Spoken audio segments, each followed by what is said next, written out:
Whom is missing? Satish is missing, right? Satish R is present. Satish is missing. And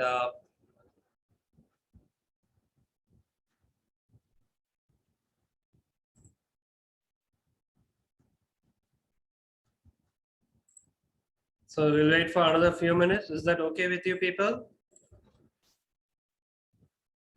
Yeah, Satish got admitted. Hi, Satish.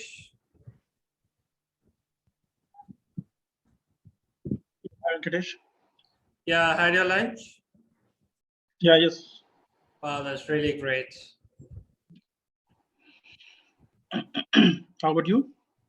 Had little and still they're preparing. So I had the one or two curd rice and I came back. Yes. It'll it'll be delay in my home. Normally Sunday school.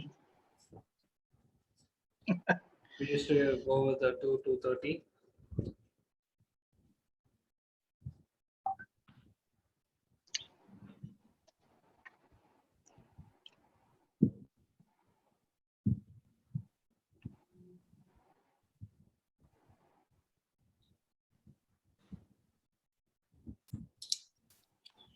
Hold on.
I'm waiting for Sunil to get joined.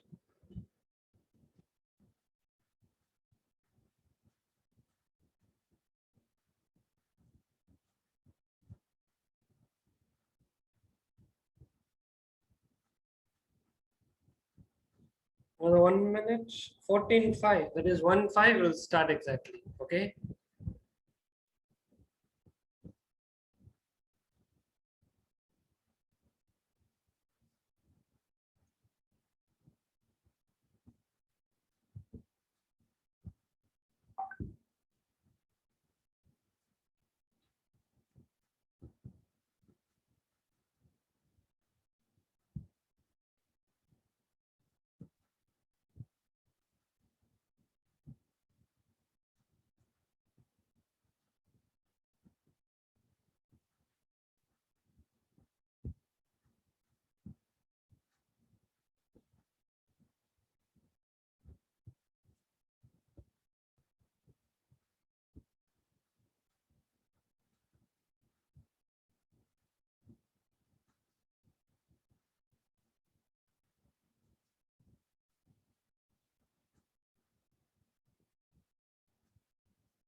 Okay.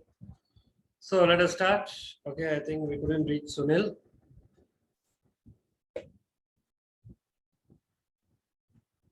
So where we have left on self-management. Okay, we have left on self-management. So you can mute your screen. Okay.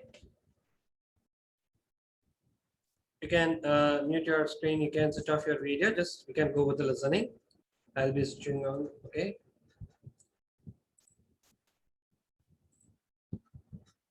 So a quick recap, we are going with 4 skills of emotional intelligence: self-awareness, self-management, social awareness, relationship management. All together is emotional intelligence. Personal competence, social competence, what I see, what I do. Okay, what I see, what I do.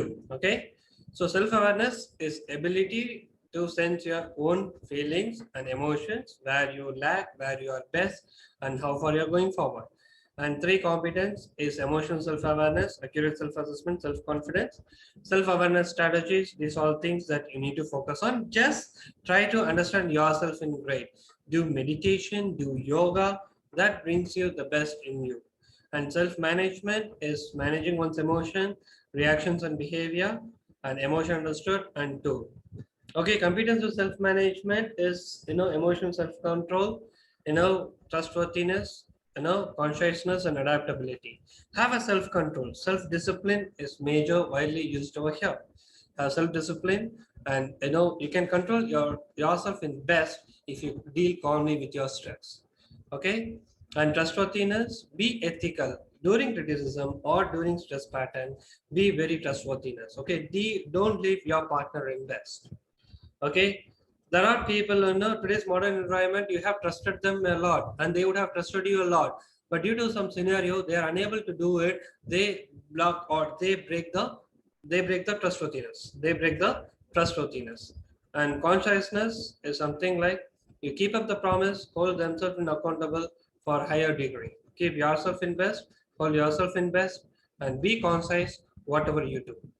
Okay, adaptability. Okay, we are not able to handle multiple demands or shifting of priorities. Have a greater time management.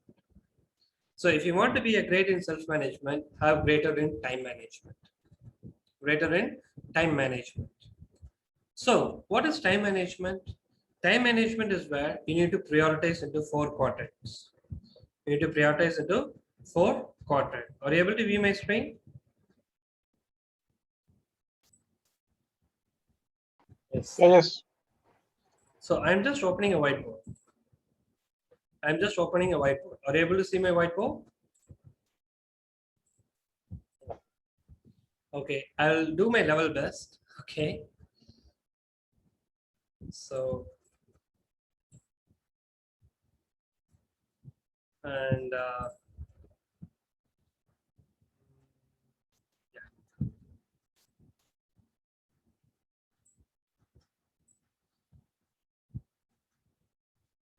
Oops.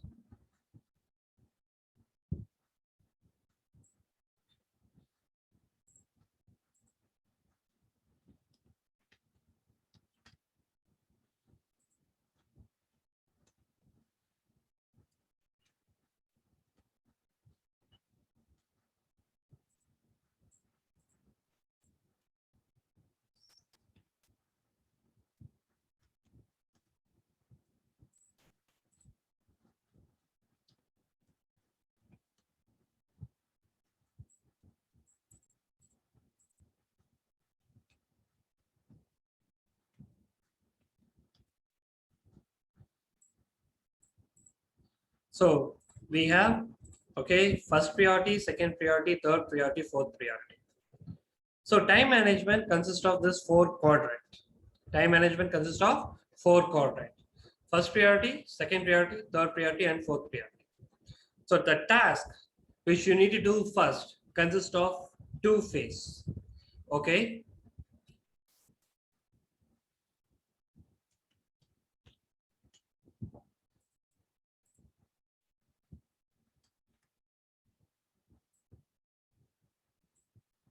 Urgent, important should come under first priority. See, there are tasks that day-to-day life we need to finish it fast. And that is the first priority. That is your KPI. You're working in corporate, you're working in research, you're working in staff, you're working in some other thing, whatever it might be. That is something that yield business. That is something that we need to go with first priority. So that first priority will be in urgent, important. Okay. And second priority is something like it's urgent. Okay, it's urgent. It may not be important. Okay, and vice versa. The third priority is not urgent, but it is important. And fourth priority, not urgent, not important. So excellent time management consists of these four quadrants. First, you need to complete this task. First, you need to complete this first priority. Second, you need to complete the second priority. Then channelize yourself to the third, and finally to the fourth. First priority, if you are a production or procurement manager, for the day, if you want to do some purchase or that raw material should be inside in your office, kindly check whether you have done it 2 days before. If not, have you done it in best? Or if not, have you done for some arrangement? Secondary or third arrangement. Second priority is not important, but it's urgent that you should have completed, that day, the reports. Okay, by end of the day, you should have some reports. And that is important, which is not urgent. That you are going to do, or that material should come within Wednesday. If you place the order on Monday, it will reach in Wednesday. Then it is not urgent, not an immediate task that you need to do it on Monday, or sorry, in the pre-lunch. Post-lunch, you need to place the order. That is the priority. It's important, but not urgent. Not today, but it is on Wednesday. So I place the order. There'll be a lean time. You'll be focusing on the lean time. The material will be getting delivered. And final, not urgent, not important. Spam mails, mobile scrolling, checking. What are the updates in the world. Okay, that is not important. That is fourth priority. But what we do, we shuffle it. We change it. We shuffle and we change it. Okay, what happens here? Always we get distracted with the mobile notification, Facebook videos, messengers. No, it's not. So what happens over here? We tend to move on to the priority mismatch. So always with the mobile, we lose the first or second priority. On urgency, we go the second priority and third priority, and finally the fourth priority. Finally, the fourth priority.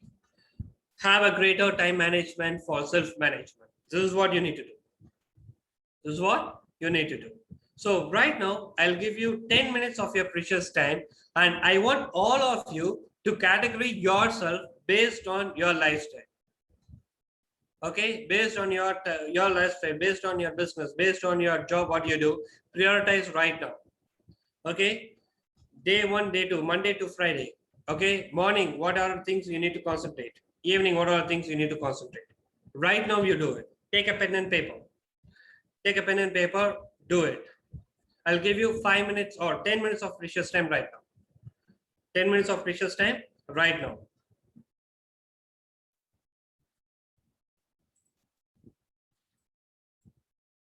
So 4:15, 1:15. Okay, right now.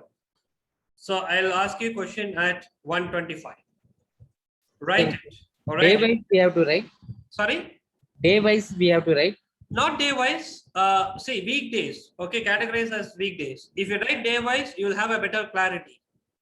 Better you go with the day wise. Monday, Tuesday, Wednesday, because you have some priorities, right? By Wednesday, you should have done something. Thursday, you should have done something. Friday, you should submit the report. Prioritize. Monday, 1, 2, 3, 4. Tuesday, 1, 2, 3, 4. Wednesday, 1, 2, 3, 4. Prioritize. Do it.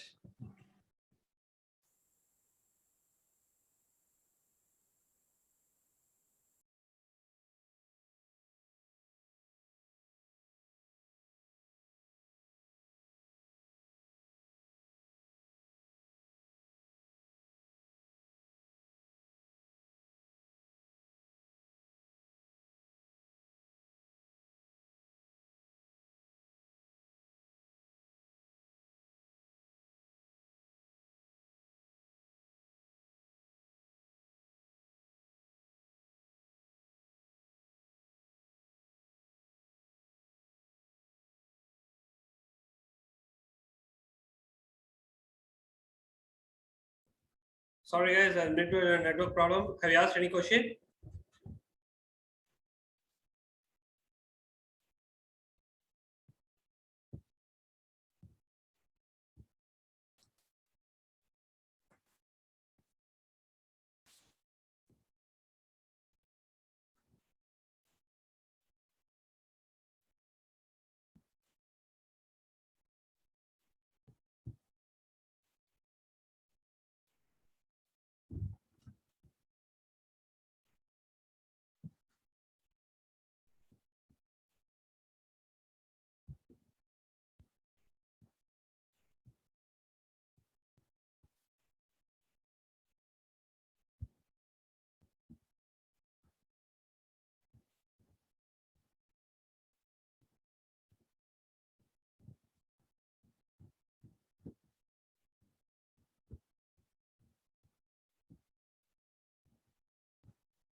4 more minutes. 4 more minutes.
Anyone have completed? Yes.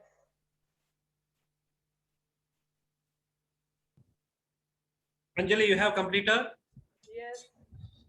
Okay. Had you have you got confused to prioritize whether it is first or second or third or fourth? Have you got the confusion? Sorry. No, could you be louder? I'm not able to hear you. Yes, sir. Means what were you saying? Okay, you had the confusion. No, means it's no. I don't have confusions. Means and my everyday activities like same only. So I don't have Okay, how about Siji, Satish? If you have a mild confusion on what is the priority we need to have. Yes, sometimes I have because my priorities are and daily routines are not same. It's always changing every time. Some new assignments, different kind of tasks. So the priorities are keep on changing. So that confusion is there, which is to say first priority and which is second, because priorities are keep on changing. Exactly. Satish, Yes, sir. Good afternoon, sir. Good afternoon, all.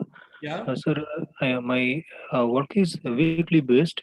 So that is the preparation of document, presentation, evaluation, and question paper setting. Those things I am involved. So now I'm a little bit cleared about the what is urgent and what the work is important. So for example, so Tuesday I have presentation means, so I have to give priority wise. So now I'm clear about what I have to do. That's all from me, sir. Fantastic. Um Satish. Yes, Venkatesh. Please go ahead. Yeah. Basically, I'm working as a business development manager.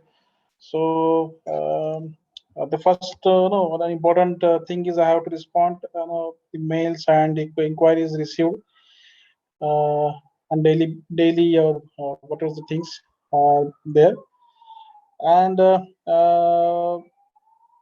based on that, I supposed to coordinate with the team, the specialist from where I give the inquiry based things from which team I have to take the support or from which person I have to take support. And uh, uh, based on that, these are the two things which I have to first of all work out: the important daily things, the inquiries and the mails regarding the existing inquiries.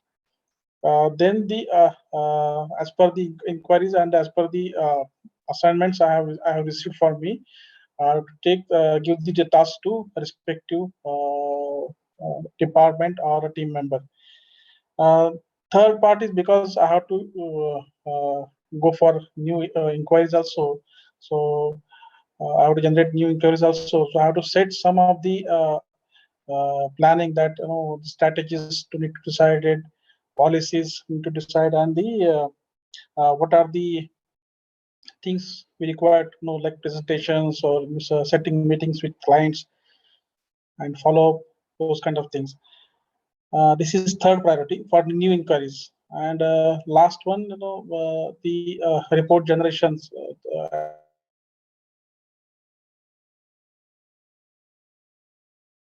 Yeah, go ahead.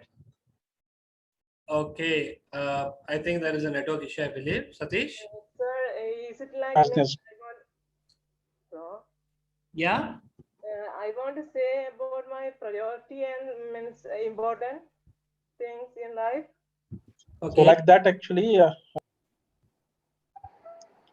Patil, I think Anjali is having something. Okay, fine. So I got Anjali input and Satish input also. Okay. So thing is that prioritize. Prioritize is the one, okay, that we need to concentrate higher towards the needs. Lower. Okay. Yeah. So always have emotional self-control, have the trust, be very conscious, have a greater adaptability, okay, have a greater time management. If you have the time management, all this four comes in with you. All this four comes in with you. So first of all, you need to train yourself to be cool enough. First of all, you need to train yourself to be cool enough. Okay, so mindfulness be the right factor over here, okay, in order to have a greater self-management. See, if you're not able to sleep, you are not mindful. Okay, mostly 80% is fear of tomorrow. Today they have assigned the task. Tomorrow am I able to complete the task? Tomorrow do I have the competency to complete it? Tomorrow do I have the competency to complete it? Tomorrow am I able to function better? Fear of failure. Okay, the past. I have failed 2 years back. The same task comes right now. Sure, I'm going to fail again. No, it's not. First of all, your breath pattern should be good. Due to this depression and anxiety, your breath pattern will change, so that your diet pattern will change. Because of that, your sleep pattern will change. Your biological cycle will change. Have you seen people who says that night shift, I couldn't do it? I'm not okay with night shift. A night shift, takes my health in bad. Means what? Means what? The cycle is not completing in great. The cycle is not completing in great. Okay. So we need to complete the cycle in best. We need to complete the cycle in best. So first of all, you should have a greater breath pattern. While you are in anger, while you are in stress, and while you are in anxiety, while you are in depression, your breath cycle will change. So that the entire biological will change. So breathe right. Have a different list for rational brain and emotional brain. What are the good things you come up with emotional brain? What are the good things you come with rational brain? List it out. Make your goal public to the trusted people so that they will motivate you to reach the goal. So they will motivate to reach the goal. Count to 10 in terms of anger. Okay, moving from emotional brain to rational brain. Sleep on it. Take time to process. We people are making mistakes while we are making an immediate decision. Okay, we are making an immediate decision. No, sleep on. Relax. Think again. Research. Find out data, statistical data. Analyze it and move forward. Smile and laugh more. Spend with your family. Spend with your family and laugh more. Set aside your day problem solving. Visualize yourself as succeeding. These are the things that brings you a greater self-discipline and self-management. Greater self-discipline and self-management. So try. That's why, the meditation, yoga, okay, all these things are not spiritual. Through spiritual, they are trying to, bring a greater self-management or greater energy to our body. That is what they are trying to do. That is what they are trying to do. Got it clear? Everyone? Sir, only one doubt, sir. Sir, Yeah, please. slide, Go ahead. Could you please be slide. louder, please? Hi, sir. Once more. Sir, that the fourth one, sir, the count to 10. Move your switch to emotional brain to rational brain. So how we have to practice See, for when you get anger, when you think that that person is harming me or something which you want to make them agree, they are not agreeing to that point. Am I right? Something you wish doesn't happen. Something you thought that it will make you satisfied, make you happy, is not happened. At that point, the anger comes in. Try to move that anger point to rational brain. Think of it. sure. Okay, if you start to think, you will find alternatives.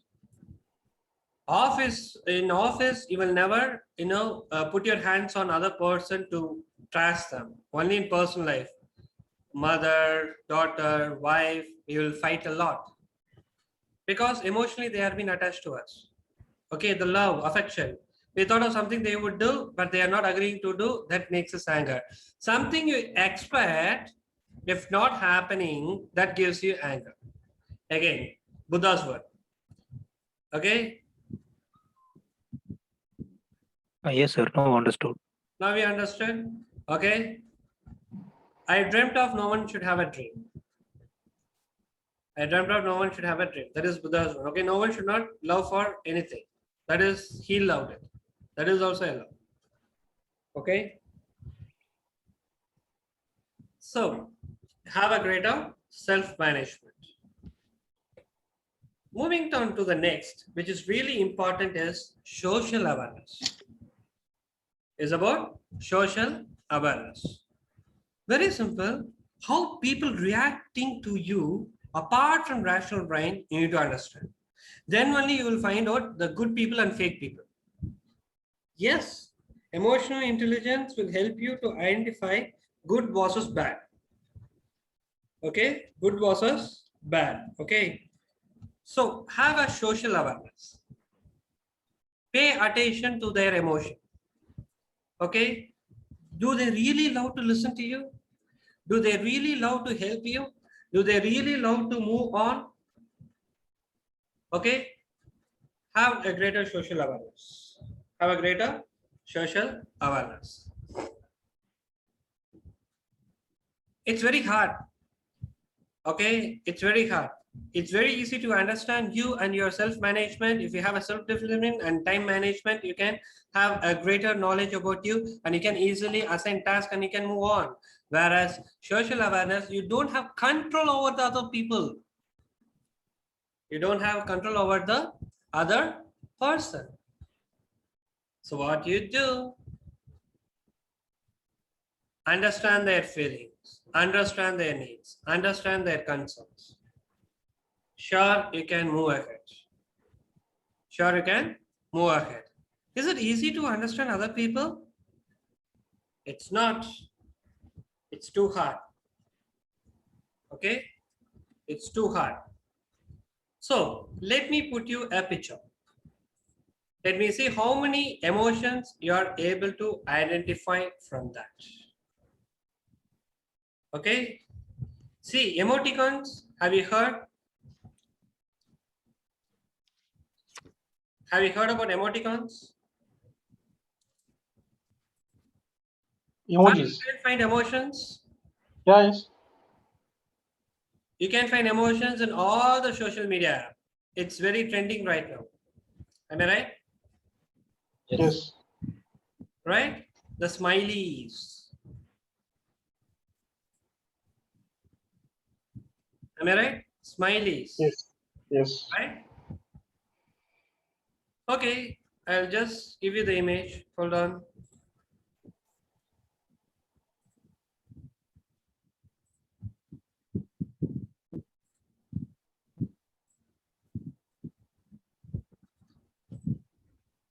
Are you able to view the screen?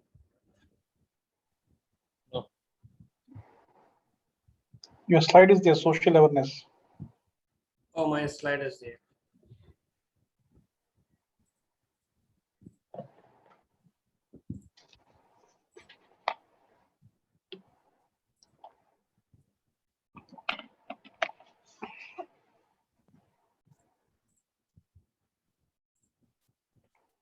Hold on a minute. Just trying to. A little bit slow connection. That makes me.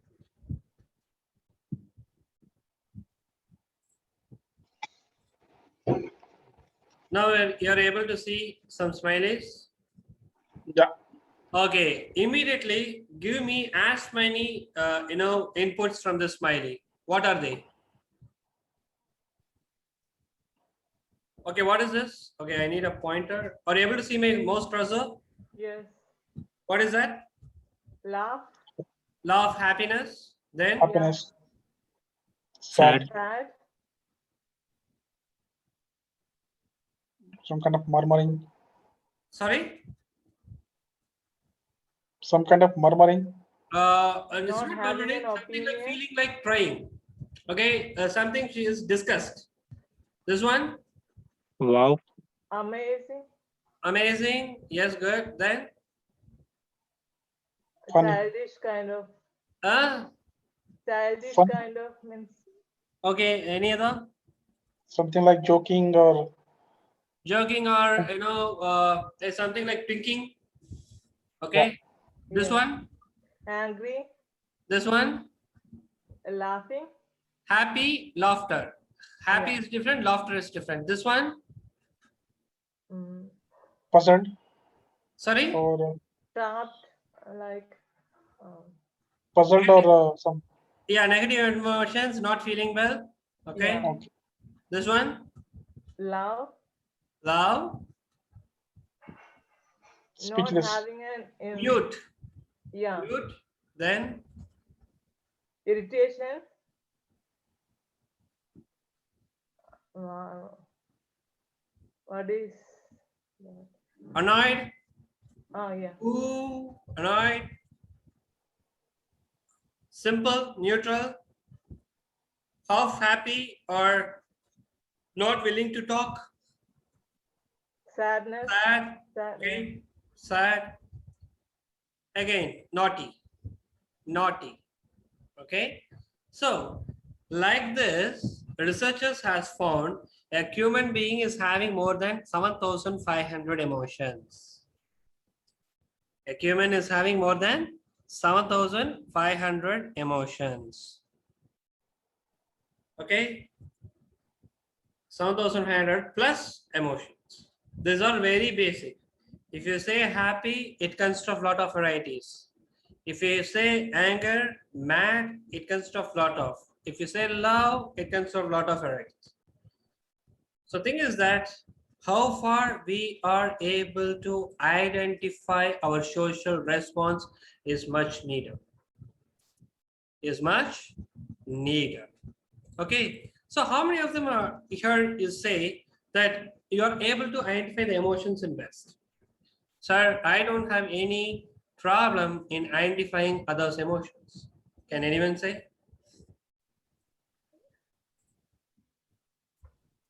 Because we fail in few things, we grow in best things. Okay.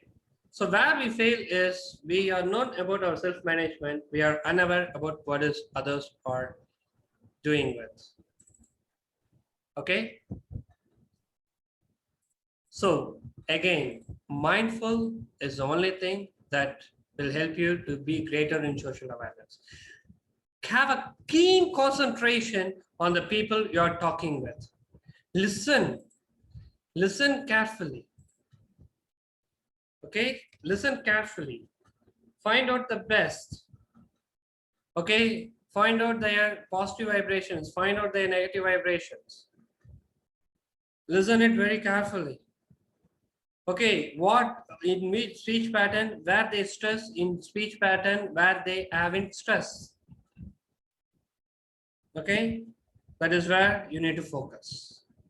Listening is what you need to focus. Body language is what you need to focus. Okay, got it clear? So let us look into the strategy of social awareness. What are the three competencies? Empathy, organization awareness, service orientation. Empathy is one great tool that helps you to have a greater relationship. Empathy, put yourself in other shoes and see what it is. Okay, put yourself in other shoes and see what it is. If an employee is asking for a leave, okay, have some empathy. Okay, move forward, have some empathy. Okay.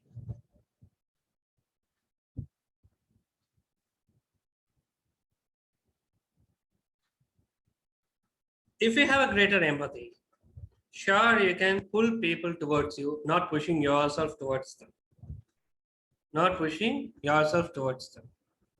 And be aware of the organization, culture, practices. The organization culture, there comes the politics, the word. Okay, try to remove that. Or don't ever use that word. Say it's a miscode of contact or miscommunication, whatever it is. Organization awareness is something like what things you should do, what things you should not. What is your limit, and we need to stick towards the limit. We need to stick towards the limit. And service orientation, how far you meet others' needs, gladly offer them the appropriate assistance. Sure, your relationship will be the best. But it is that much easy? No, it's not practically happening. You go and help him. In return, don't expect anything. Sometimes, due to some scenario, it gets turned out again, backfire to you. He will turn a major villain for you. He knows all your secret. You trusted him as your best friend. It turns back as a great reversal. The knife points at you. It comes and it drags speedy kilometers. So what we can do? Have a limit. In social awareness, use emotional intelligence, but stick to your limit. Stick to the boundary. This is where people fail. They trusted him to the core. All the family matters they used to discuss. Yes, the trusted friend we can discuss, but limit yourself.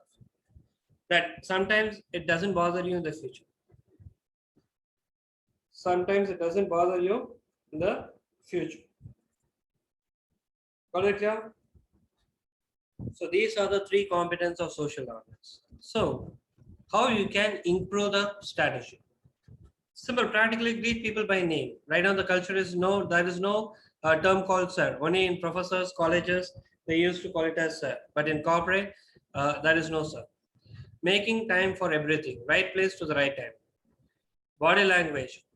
Have a greater body language. Sit straight. Walk confident. Sure, they will approach you. Even though you are able to do it or not, they will try to approach you. Okay, clear away the clutter. Live the moment. Take control of your self-talk. Think only positives. The last point always will be the best point for me because that is where I want to stress. We people are always living with negatives. We people are always living with negatives. Okay, start to turn in positive. Start to turn in positive so that you will get admired. You will get admired. Okay, try something which is really best. Try something that brings you the positive energy. Have positive people. That is very, very important. Don't have negative people. Always have positive people. Surround yourself with positive people. They will bring the right energy to you. They will bring the right energy to you. Got it clear? Social awareness. Finally, relationship management. I am not going to touch on this part because social awareness, you know about people and others, can easily go with the relationship. So developing others, be an inspiration leader, influence through your skill set, can fine tune your presentation to the listeners, communication, be a change catalyst, bring the negative group to the positive group.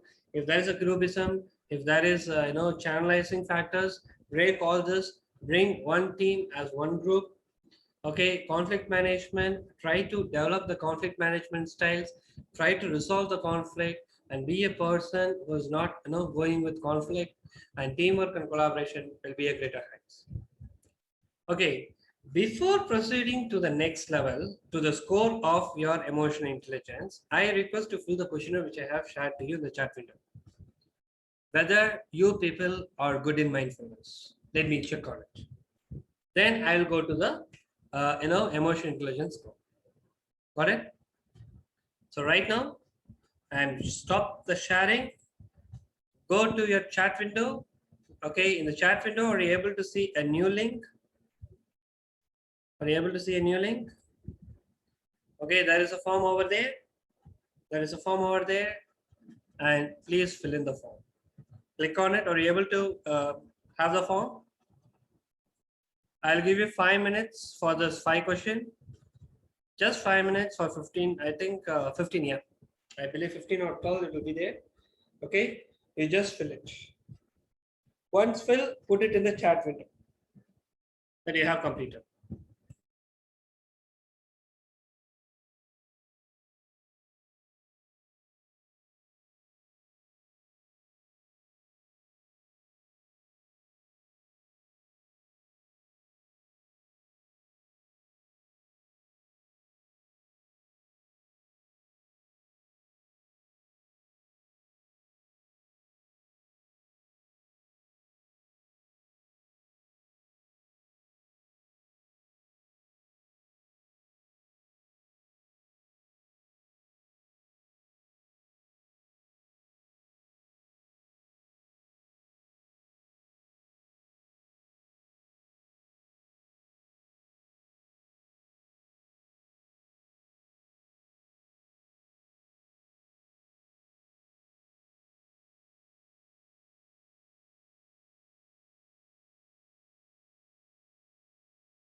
Everyone is able to open it, right?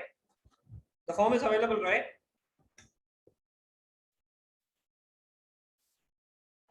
Yes. Yes, sir, it's available. Yeah.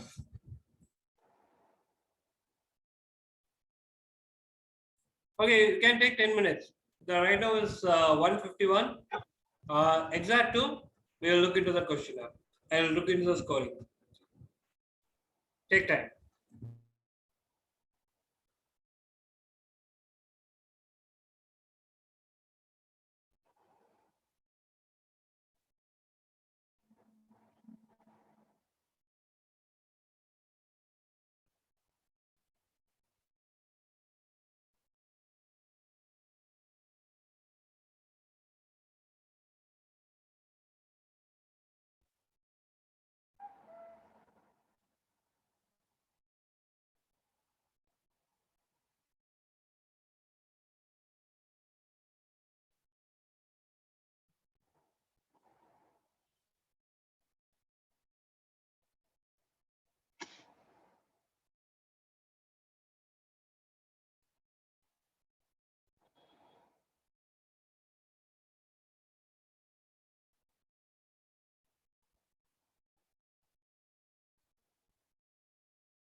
Okay, I could see the scores.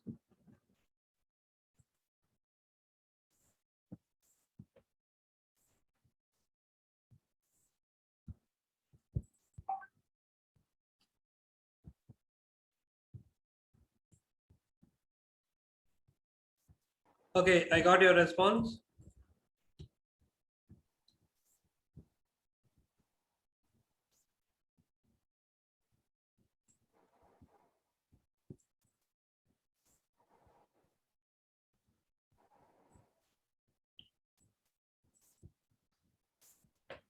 So there are 15 questions, right? Yes.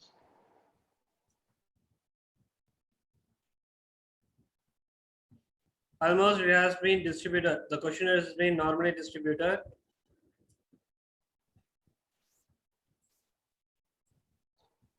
How about the score? Yeah, I'm going to give you. Hold on a minute. I need a couple of minutes. Okay, because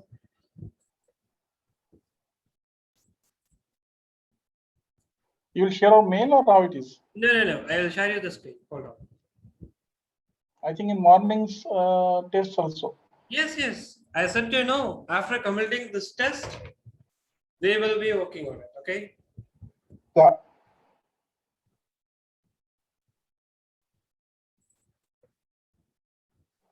Just give me a couple of minutes.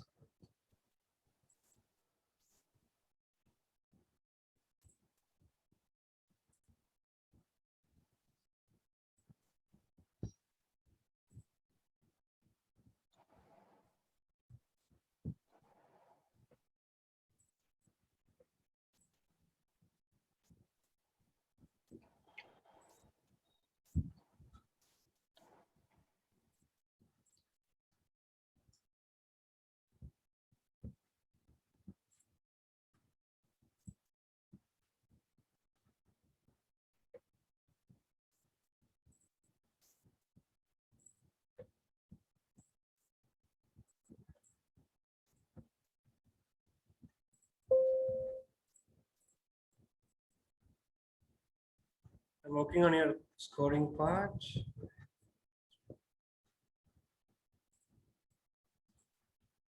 Because it should get decoded. Okay, then only we can go with the scoring part.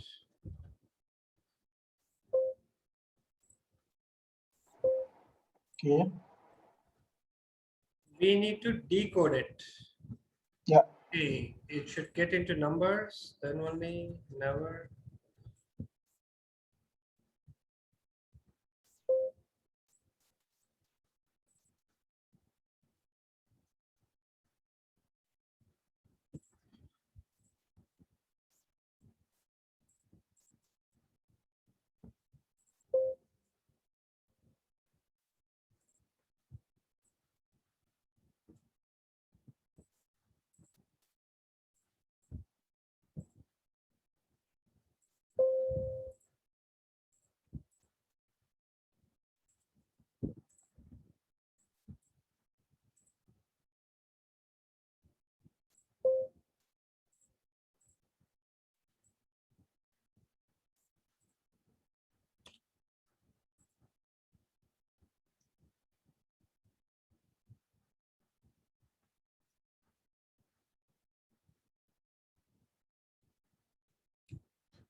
30 seconds. I'm going to deliver your scores.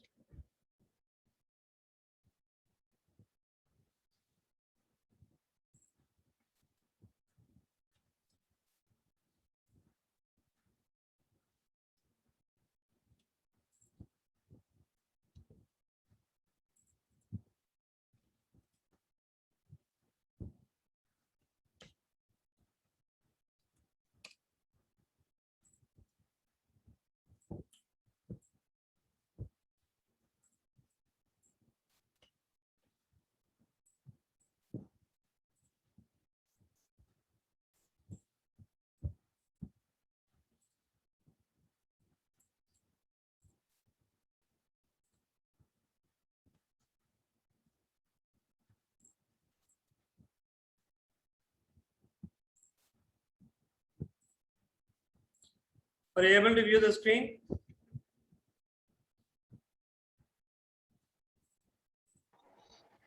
Can you make it a little bigger? Are you able to view the screen? We can see your screen. Okay, are you able to see the Excel sheet? Yes. So this is your score from your 15 questions. Siji, Satish, K, Satish, Anjali. So the highest score is 75. The lowest score is 50. The highest score is 75. The lowest score is 50. If your score is between 15 to 35, you are in low mindfulness. You completely living in the past or living in the future. Completely living in the past or you are living in the future. 46 to 66, okay, you are, oh, I'm sorry, hold on. It's, hold on a moment. I'm writing, I missed it. 35. Yeah. 36 to, I need to segregate 36, so 46, 56. Then 56. Okay, correct. 57 to 70. Yeah. So guys, if you fall between 15 to 35, it's low. 36 to 56, it's medium. 57, 67, 77. Yes, so 57 to 75, it's high. Okay, it's a Likert scale measure, and this Likert scale measure you need to go with. So where you lie? Siju, you lie on 52. You were in higher medium. You are in higher medium. Satish, you lie in 50. That is a little bit higher medium. Anjali, you are living in little bit close to lower medium. And Satish, you need to concentrate much. You are nearing to the low. So how I derived the scores?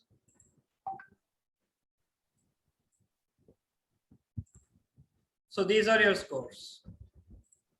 Okay, based on your response, I have given the score.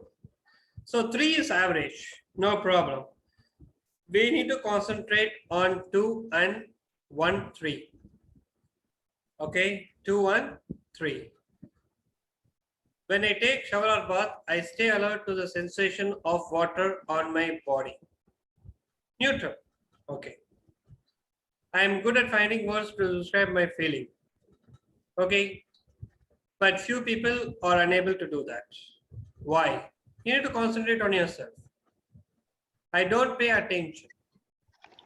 I believe some of my thoughts are abnormal or bad, and I shouldn't think that way.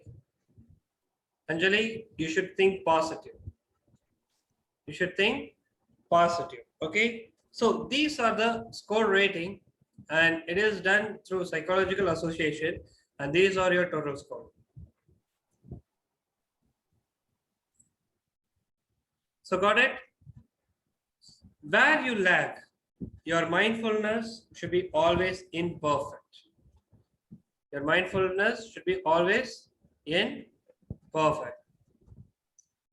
If you go with the questionnaire, I believe some of my thoughts are abnormal or bad, and I shouldn't think that way. never or very truly true, rarely true, sometimes true, often true, very often, always true. Sir, hello. Yeah. Sir, I don't believe means abnormal thoughts are always bad.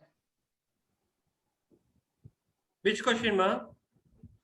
And now you are saying. I believe some of my thoughts are abnormal or bad, and Yeah, I shouldn't think that way. Yeah. So, thing is that it should be rarely true. Oh, okay. Okay, it should be rarely true.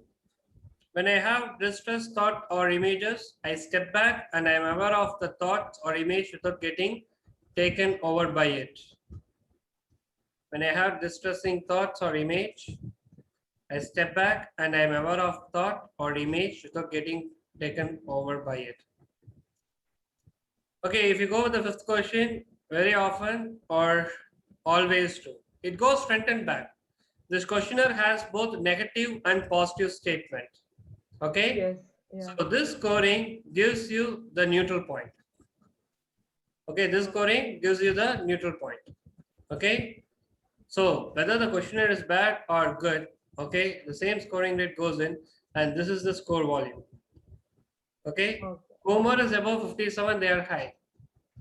So everyone is moderate, everyone is in medium. So you should practice greater mindfulness. Okay. You should practice greater mindfulness. Okay. So let's go to the emotional intelligence questionnaire that we haven't seen, right?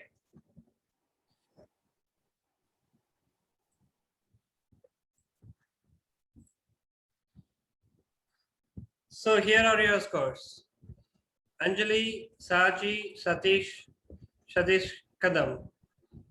Self-emotion appraisal, other emotion appraisal, use of emotion, control of emotion.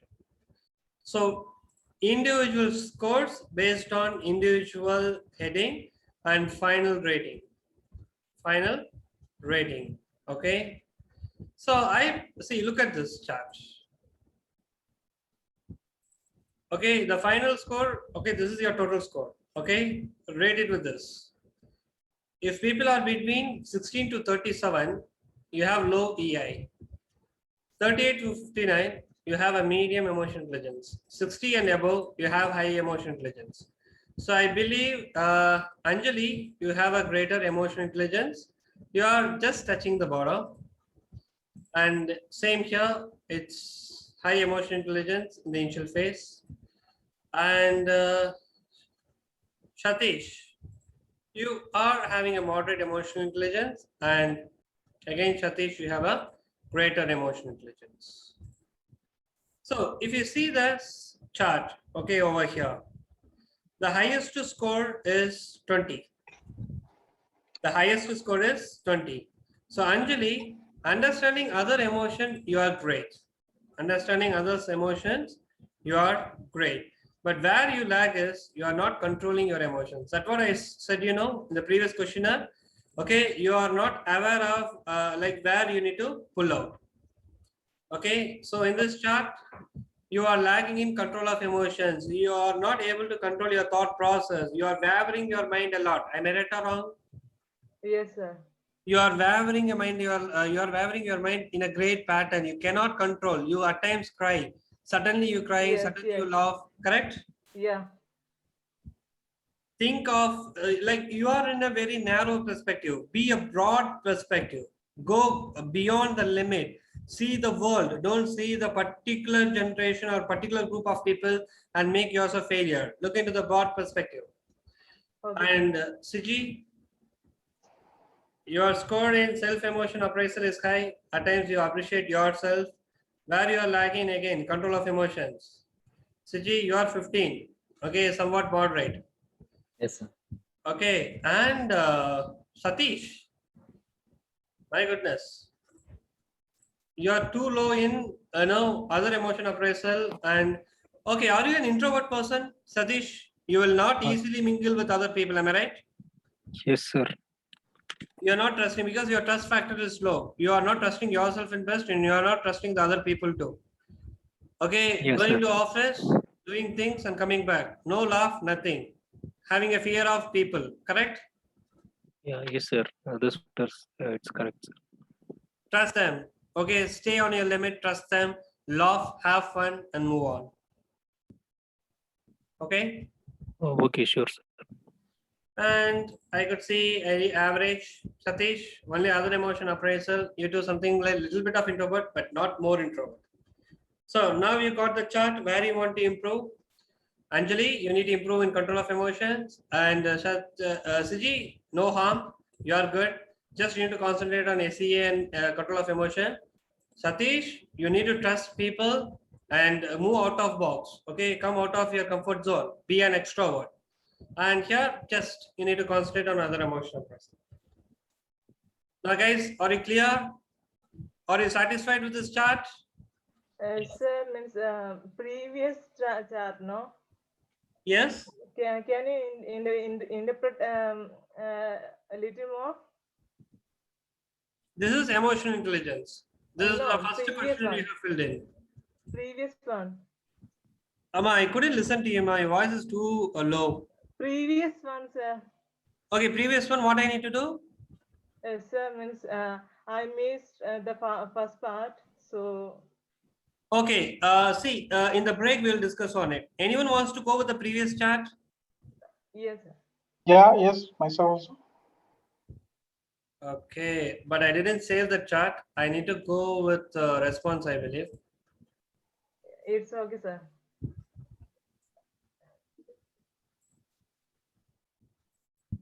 Okay, straight away Google response. This is your. Okay, when I take shower or bath, sometimes true. This is what you find often true. So you have fear of failure. Okay, that's why. And I will go with only 3 to 4 questions that is really needed. Okay. This one, seventh one. I have trouble thinking of the right word to express how I feel about things. This is purely concerned about self emotion appraisal. Okay. Okay. Siji, often true means that you are in a trouble. Yes. Okay. It's reverse coding pattern. Often true leads goes to minimum marks. Correct. Okay. This question consists of reverse pattern. So Yes. you need to focus on your self. You need to eliminate your self doubt. You need to Yes. eliminate your self doubt. Very often or always true. Again, see, everyone is lagging in self emotion. This 1 point your scoring is. No one has said very often or true. Okay, rarely true. So sometimes true, often true, very often and always true, often true. Okay, means that you have self-doubt a lot because you are listening to the other people in highest. You see, actually our culture is that to appreciate no one will come.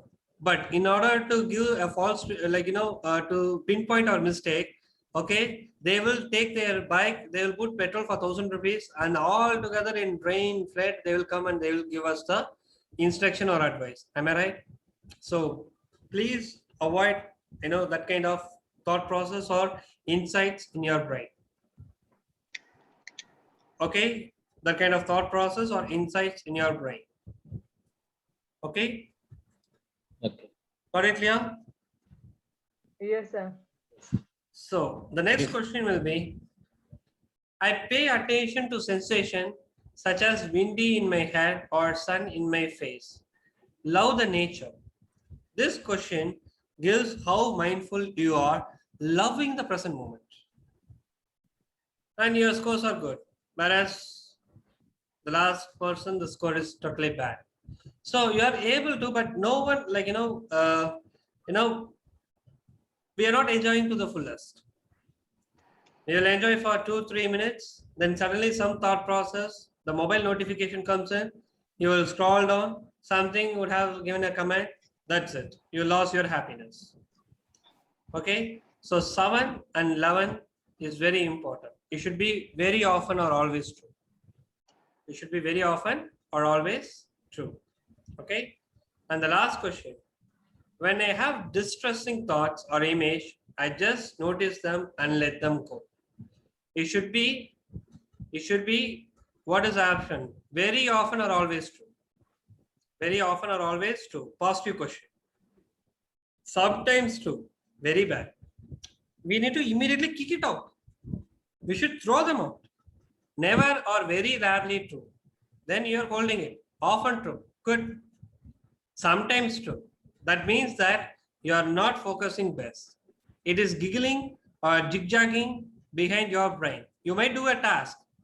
Okay, sure, these kind of people, you might do a task, but back of your brain, in back end, as like operating system, something is keep on, utilizing your energy. Something is utilizing your energy. It should not. So 7, 11, and 15 is very important question that it should be passed. This is a negative questionnaire, this is a positive questionnaire, and this is a negative questionnaire. Got it clear? That's why the rating moves front and back. Are you clear right now? Yes. Yes, pretty clear. Can you share the correct answers if possible? Yeah, sure, sir. I do. You want your scores? You want your scores, right? The scores I got it, no problem. Thank you. The only thing is So correct. these things, as a trainer, I need to make it confidential, sir. I can display the score. I can display you the input. Okay, so you might have concentrated on your input, right? Mhm. Mhm. But these things, others' data or data should not move from my end as a trainer. If it is in corporate instance, sure, I would have given to the HR department, whereas they will circulate individually. Whereas I can do one thing. I can give your score and respective scores to their respective persons. Can I do that? Yes, Okay, fine, sir. That's great. That I will do. I just need the right answers. What should be the right answer? Maybe particularly in that questions. Sir, there is no right or wrong answer. Sir, it is all Mhm. psychometric test. There is no right or wrong answer. No, but what should be the 100% marks for which actually answer? Oh, that one. So which question? Okay, you can note it down, sir. Very rarely or true. Okay, Mhm. you can note it down. Never or very rarely true. It is 5. Very often and always true. It is 1. Sometimes true 3. Often true 4. Rarely true 2. Sir, to Sorry, be frank, very simple. Sir, if you go with this questionnaire, if you ask me to do it, I need to reverse the score. See, very simple. I believe some of my thoughts are abnormal or bad and shouldn't think away. Okay, for this question, very often or always true will have the highest mark. Okay, because it is a negative question. I believe some of my thoughts are abnormal and bad, and I shouldn't think that way. It is a positive question and positive response should come. Okay. But if you go with a negative question, okay, for example, I don't pay attention to what I'm doing because I'm a daydreaming, worrying, or otherwise distracted. If it is rarely true in sense, it should have least mark because that is a negative question. Okay. Yeah. Often Got it. true will have 2 marks. Often true will have 4 marks. Rarely true. Yeah, often true will have 2 marks. Rarely true will have 4 marks. So the answer, okay, based on the question, it is fully into psychological research, sir. So based on the question, the response will vary. Simple example, I will wake up in the morning having negative thoughts. Considering this as option, if you say often true, then that often true will get 2 marks. The question like this, okay, the question put like this, I wake up in the morning with positive thoughts, often true, it gets 4 marks. You got it, the difference, sir? So Yes, right. Yeah, I will give you the score. No problem, I will give you the score. But if you in interpretation, you need to go with negatives, reverse scoring. It's called reverse scoring. Okay, for negative questions, the scoring will get reversed. So that and all we need to pinpoint and we need to do it, sir. I'm a statistician. If you want, I can teach you in separate. Right. Thank you, sir. So right now, here everything is positive. Here everything is positive. Okay, all the questions are positive. That is how it is being directed. That is how it is being asked. Am I right?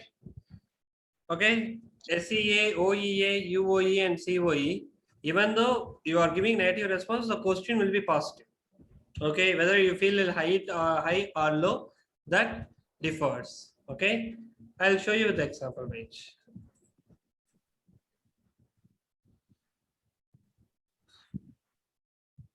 Actually, yeah. So look at the questions. I have good sense of what I have certain feeling. I have good understanding. I really understand. I always know whether I'm happy or not. Everything is positive. I'll always know my team member, colleague, emotions from their behavior. Neutral statement. I'm a good observer, positive. I'm sensitive to the feelings and emotions of others. It never said a negative or positive. I have good understanding on emotions of people around me.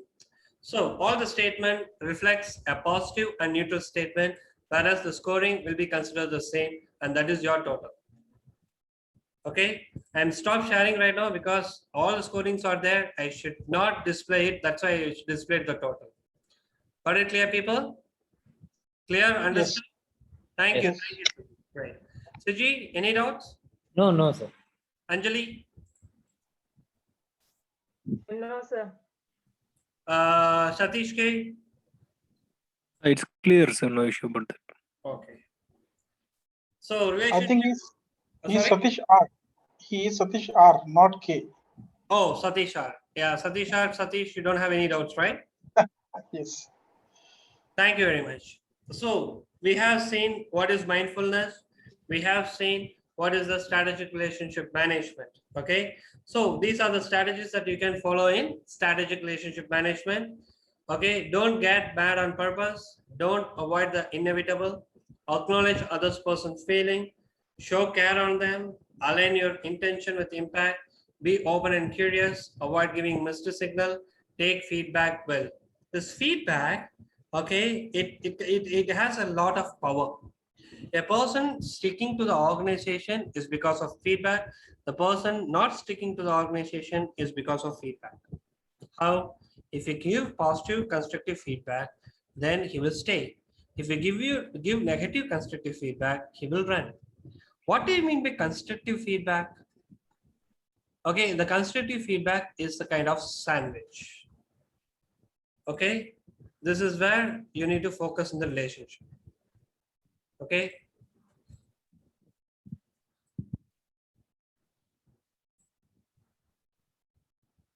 There are 3 layers in feedback. I don't know how many of them have. Hold on a minute. I am trying to. Yeah.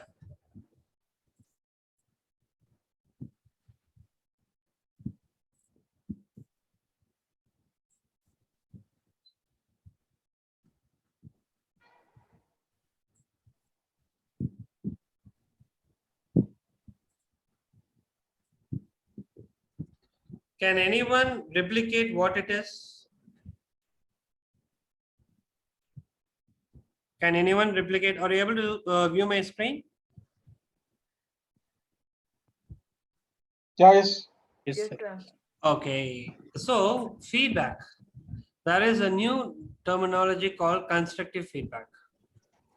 A person is doing many errors and you don't want to disturb his emotion and you want to give him a feedback. Okay, you want to give him a feedback. Okay. So how, without disturbing his emotion, you need to pinpoint his error and how you want to subtract him. Very simple. This feedback is also called as sandwich feedback.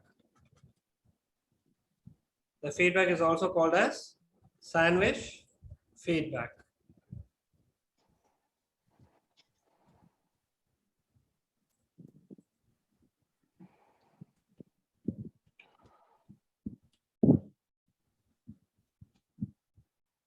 Okay. Sandwich எப்படி இருக்கும்? How the sandwich should look like? Burger, or the bun will be in the top layer, bun will be in the center, no, down layer. in center, they will all they add that ingredient and give it to you. The same way, while you are giving a constructive feedback, okay, you need to have the top layer positive about him, what he has contributed towards the organization. Then you need to pinpoint what mistakes he has done, how it got escalated, and how best he need to give the feedback. And down layer, again, positive things, what he has done, and how he can improve himself. That's it. Super best relationship management technique. Super best relationship management technique. Okay, feedback. But sir, is it not, it is true, but sometimes giving these kind of the feedback, if you are not using right words, the feeling may not be right. Exactly. There are three things while we are doing this. One, what the other person will think. Two, fear of putting words. If I put this word in this moment and he is in a position to receive it in negatively, what he will think. Third, fear of fight. Whether he will rise up and start shouting as that, and whether it will take into a kind of havoc situation. Am I right? These are the three main reasons the constructive feedback is not going good. Fear what opponent will think, fear if it will end with fight, fear of words, whether I'm using the right words or not. All is fear. But don't worry, stick to your limit. Everything is a limit. If you keep on asking the same question again and again and again, stop making conversation with him and escalate to your higher official so that he will discuss and he will move on it. Okay, he will take control of it. To be fair, because we have limits. We cannot cross the limit because it will backfire us. So be stick to your limits. Stick to your limits, okay? And never ensure that it never backfires. So in relationship management, if you follow not only in constructive feedback, not only in feedback session, wherever you go, okay, stay with positive. Needed, go in negative, but don't have the negative in the last. Always have the positive. Okay, always have the positive upfront. That is the best way to have a greater relationship. And I have also given you the scoring, like how far you are good in emotional intelligence. Okay, got it? Yeah. So try to improvise yourself. Okay, try to improvise yourself. He is a best friend of mine who is located in Los Angeles, and his name is Chuckles. So if you understand your own feeling, you will be really great handle how we are going to interact and perform with others. If you're able to do that, then you are the best person, a lovable person. Everyone will like you, everyone will follow you, and you can move forward. You can move forward. So now we are moving to the second phase. Okay, already we are running out of time because like emotional intelligence, I had another questionnaire for you. See, very simple. Most of my assessments, okay, most of my assessment will have a lot of games and chart works, paper and all. Since it's virtual, okay, I'm moving to a little bit of assessments. Okay.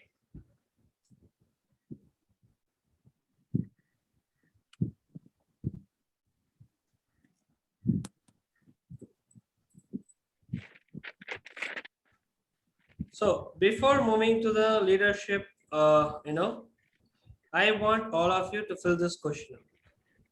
Everything is assessment. Let me see how far you are good, because this is what you love. This is what you need from my session, I believe. Am I right? Knowing thyself, who you are in terms of emotional intelligence and in terms of leadership style. So everyone, please have the chat window. Are you able to see the chat window?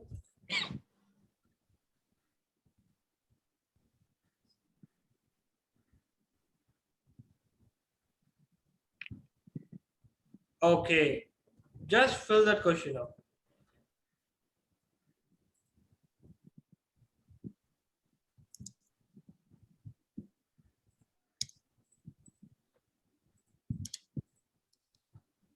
I forgot to upload my image.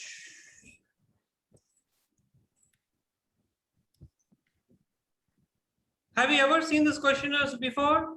I believe you haven't because these are international research questionnaires.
My voice is audible, guys. Is it loud and clear? Yeah, yes.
Once you finish, do let me know.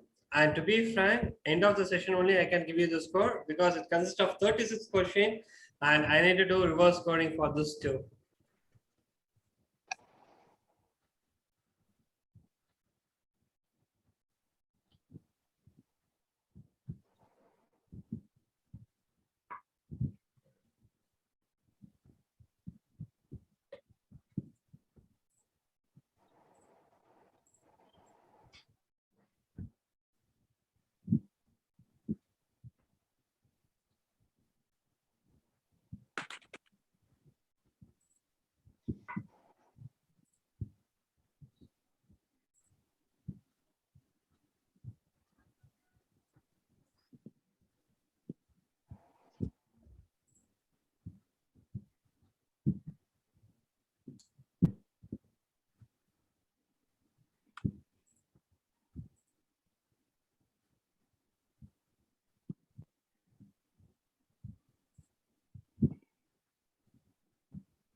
please take your time and do the questionnaire because it defines what kind of leadership you are into.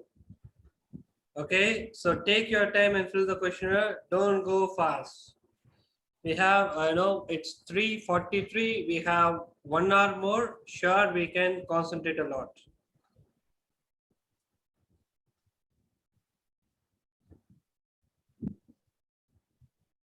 So you can change the options. Okay, so once again, go through all the 36 question and I will let you know which kind of leader you are. Are you a commanding leader, pace setting leader, democratic leader, coaching leader, affiliative, visionary?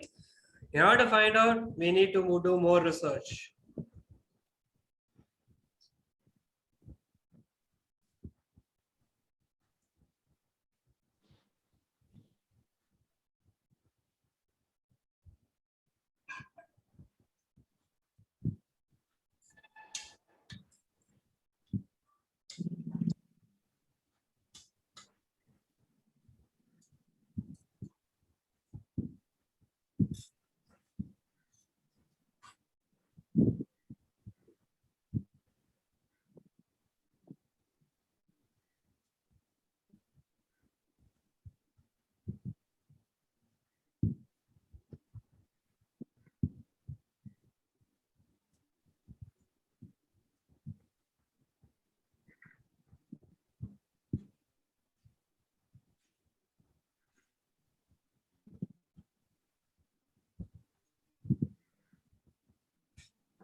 Okay, Anjali is done. Anjali, slow and steady only you have did it right. Yes, sir. I understood the question. Huh?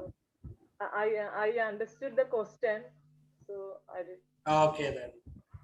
Because minute variation will lead to wrong results. Yes, sir. That you need to நேரத்தில் understand. முடிவெடுக்கும் மேல் கீழே Huh? இருக்க வேண்டும் இங்கே என்ன Sorry, Satish. Sir nothing sir Okay. You forgot to mute yourself. Satish, how is going?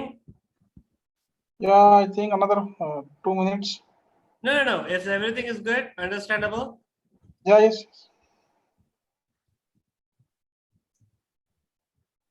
So this question, okay, this question doesn't have negative scoring or reverse scoring. Okay, but it has a split up. There are 7 leadership styles from this 36 question. I will let you know which is your first style, which is your second style, which is your third, fourth, and fourth on.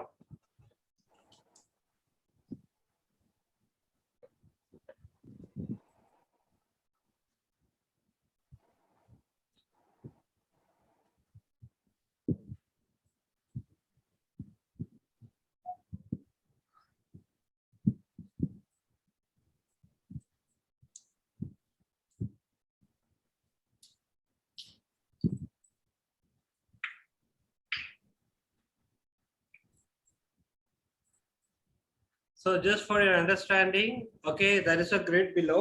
The grid has the answers. So who you are, commanding, pace setting, coaching, democratic coaching, affiliative, visionary. This defines you who you are. Okay.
I'm awaiting for one response.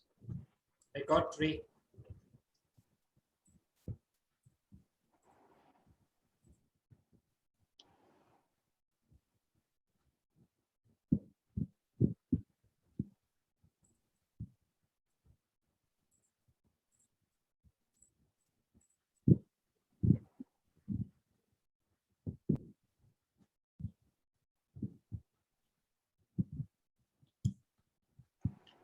I have completed.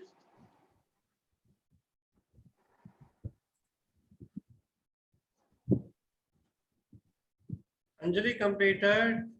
Siji completed. Shakti need to complete.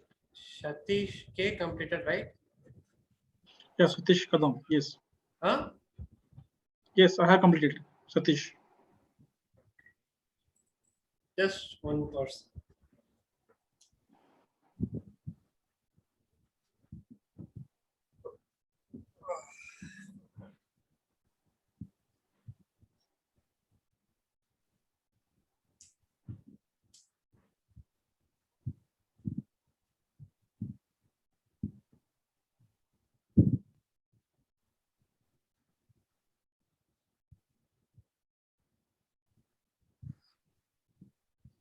This consists of 36 questions. I need to clutter it in boxes, so it will take some time, even though you fill.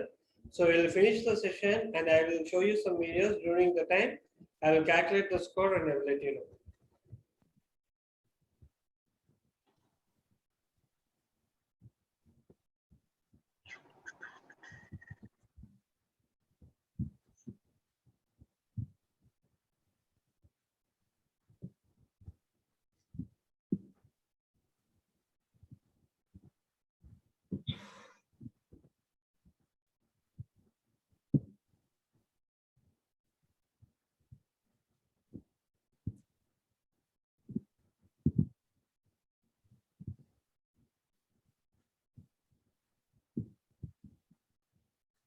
Okay, I got response.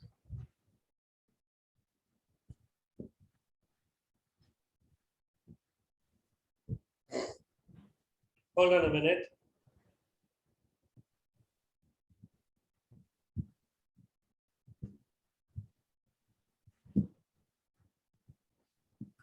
Okay.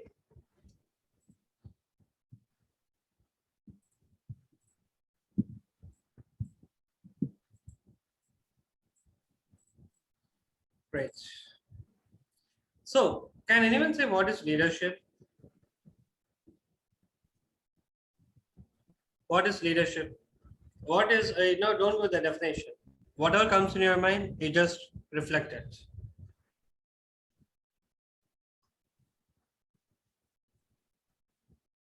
Come on, yes.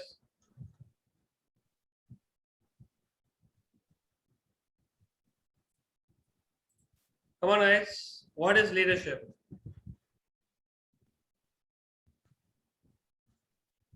Siju, Siji, Sir, sure. Yeah. Sir, Whatever comes in your mind.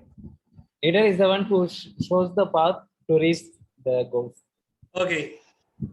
Setting the Uh, path to achieve the goal is a leader. Okay. Anjali?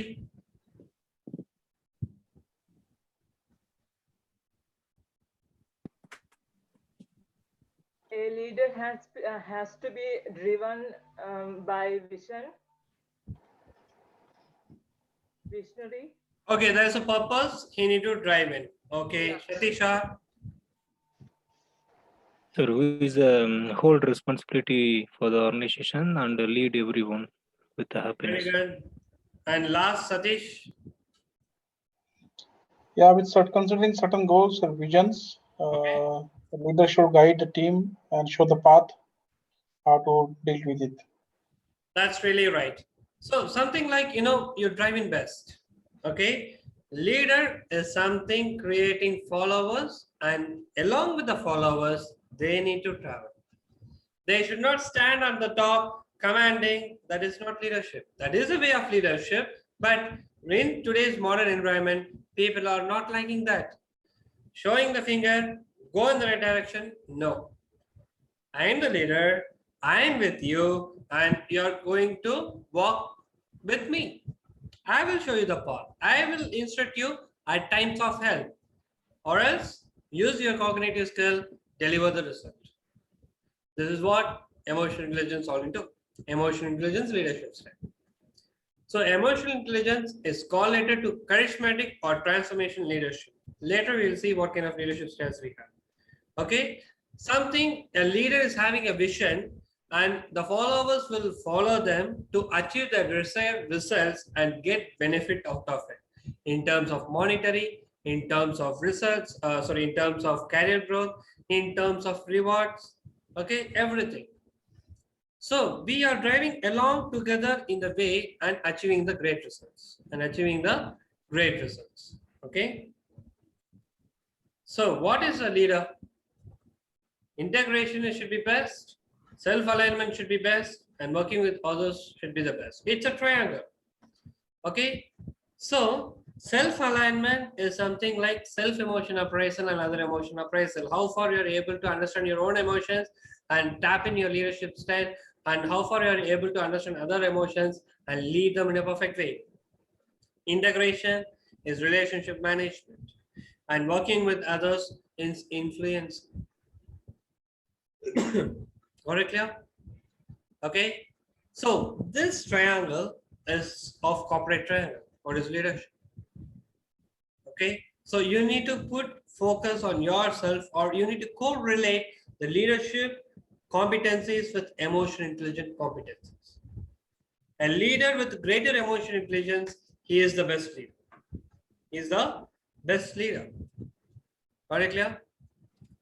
So there are two styles in leadership. One is resonant and dissonant. Okay, resonant styles includes visionary, coaching, affiliative, and democratic. Company performance is boosted through use of positive emotional experience. So if you are a visionary leader, okay, then your team will love you. If you're a coaching leader, the team will love you. If you're affiliated and democratic, the team will love you. Whereas dissonant is something like authoritative. I am the team leader. And in regional, in Tamil Nadu, okay, we do have a great comedian called Vadivel. Okay, I believe Satish should have seen at times while you are changing the channel.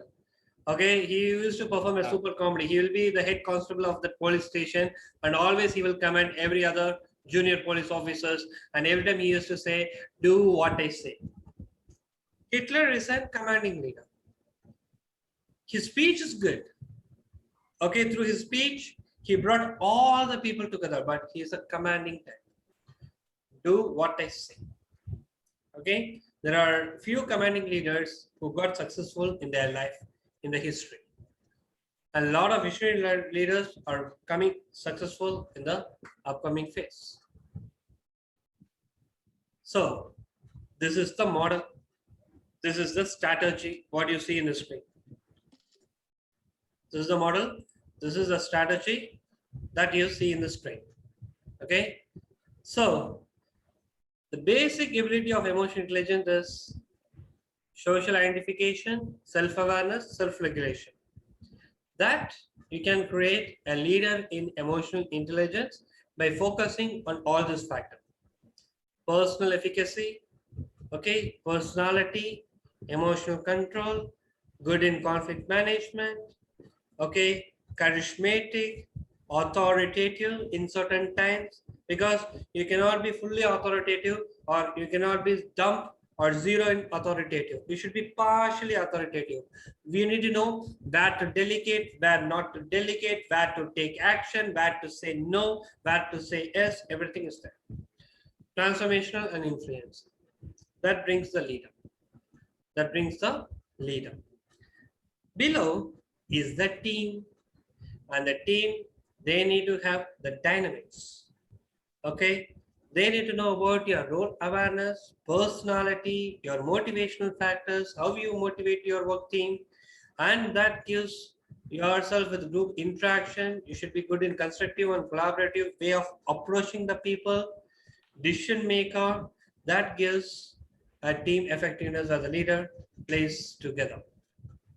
Okay, so top row, okay, top row goes with the leader and bottom row goes with the team.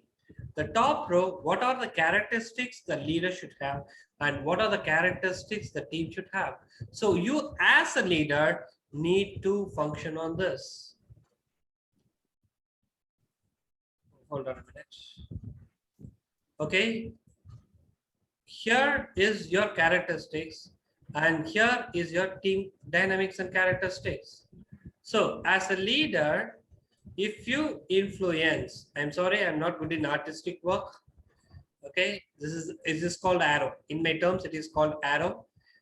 Please, okay, be cooperative in this. Okay. So here is the arrow.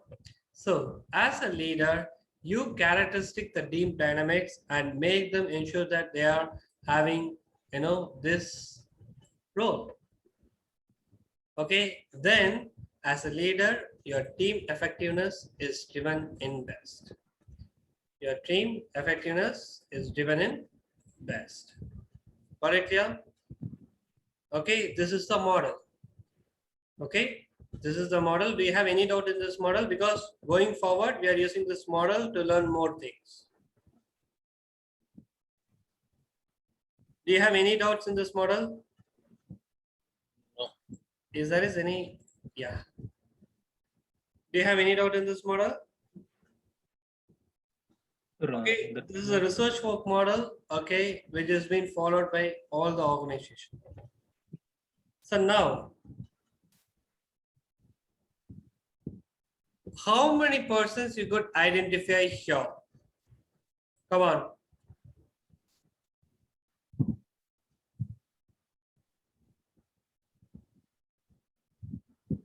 Give me the names. Are you able to see the image? Yes, 6. Okay, give me the names or whomever you see. Abdul Kalam, Okay. Obama, Obama, Tata, Mahatma Putin, Okay. Gandhi. Okay. This person. So, familiar faces: Abdul Kalam, Obama, Dhirubhai Ambani, Gandhi ji, Virgin Atlantic, Richard Branson. What about this side? These are Jordan, foreign. I think I Huh? forgot the name. Jordan or something. Who? I forgot his name actually.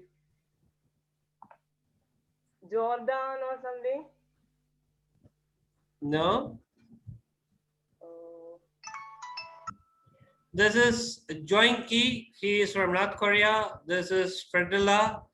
Okay, and I couldn't recollect his name right now. And he is the American president. Okay, Bush, I believe. Yeah, Bush. We are able to see the Bush here. Okay, since it is a graphic image, you cannot see. And this is Zia Zuhadin. And this is one cricket, a football, that is in our terms, it's volleyball manager.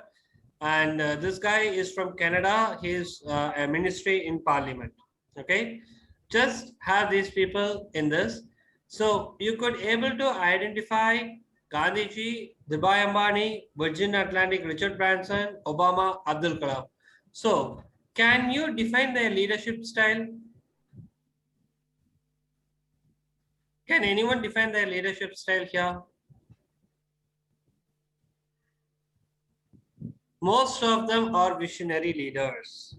Most of them are visionary leaders, and this millennial era, all the corporate is looking for visionary leader. All the corporate is looking for visionary leader. So there are 7 emotional intelligence leadership styles here. There are 7 emotional intelligence leadership styles here. Visionary leader, affiliative leader, democratic leader, coaching, pace setting, and commanding. Let us see, and that is one high negative emotional intelligence is laissez-faire. Are you able to see my, my Excel sheet, the tabulation? Okay, it's self-explanatory. I'll give you 5 minutes. I'll give you 5 minutes. Just go through all this data. Just go through all this data and give me a response.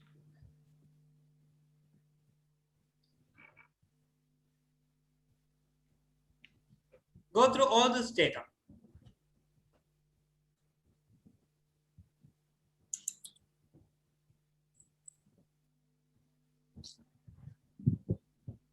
I lost the connectivity. Am I audible, guys?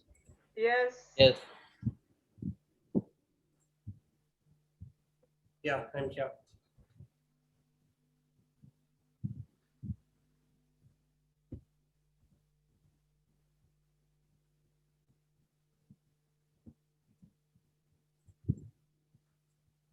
Sir, I was right, sir.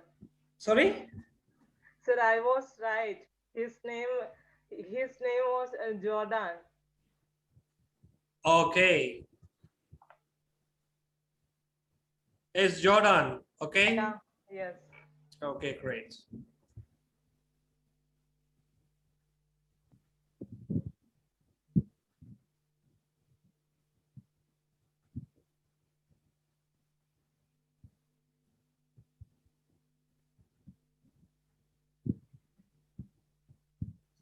So thing is that affiliative people feeling come first. Coaching, connect. See why we call sports people like the sports leaders as coacher, because they identify the people's strength and they will connect that strength to the goal. If there is any negative, they will eradicate eradicate the negative and they will develop the positive in their people to reach that goal. Okay, so the coacher is one mingles directly with that person. Okay, he'll be always the backbone or the pillar of that candidate. Have you seen the Olympics? Okay, the manager would not come, the flag holder would not come, no worries, but the coach always need to be in that with that student or people. Okay, so always they will try to groom. Okay, this is where you are, within 100 meters, within 15 seconds you cross, next is 11 seconds, then 8, then 5. Commanding, sorry, commanding is something like a negative phase. Okay, there is people attention and takes to the hand, only orders. Okay, very positive in short, but long term it won't. Democratic, he will mingle with people a lot, always collect people thoughts, pace setting, lead by example. I can do it, why can't you? If I'm able to do it, why can't you? This is what the pace setting, okay? And visionary, they have a vision and mission. Abdul Kalam is one best example. So affiliative, people feelings come first. Google. The Google organization is always an affiliative one. Lot of benefits to the people. Coaching, all the sport athlete who has been trained under a person, they are called coacher. Commanding, just directing them. Okay, superiority, official superiority. All the government officials must be like that. So no commands. Democratic, collect people thoughts. Virgin Atlantic. Okay, Virgin Atlantic person. Then if you go with the Tata, he is a pace setting. Okay, Tata is a Ratan Tata is a pace setting example. Democratic is Virgin Atlantic. We can say Richard Branson. Okay, and somewhat Google CEO also Democratic, but they are more into affiliative and visionary. Abdul Kalam is there, and most of the leaders who is visionary or highly successful in their life. Got it clear? Okay, so do you have any notes in this chart? Anyone? No. Are you very clear? Are you very clear on this? Yes. If you have any doubts or if you need anything, you just ask me, because these are not self-explanatory. That's why I have brought this chart to you. So what is their description, how their goal it is, and what occasion they will feel or how the occasions will be, and what is their outcome. Okay, what is their outcome? Any example for pace setting leader? Pace setting, I told you Ratan Tata. Lead by example, takes on the work of poor performer. Very simple, he is a down-to-earth personality and he will be moving forward. Okay, if there is any operation is goes and how Tata Nano came in? Do you think that sitting in the top, okay, he wants to build world's cheapest car? No, he was with the team.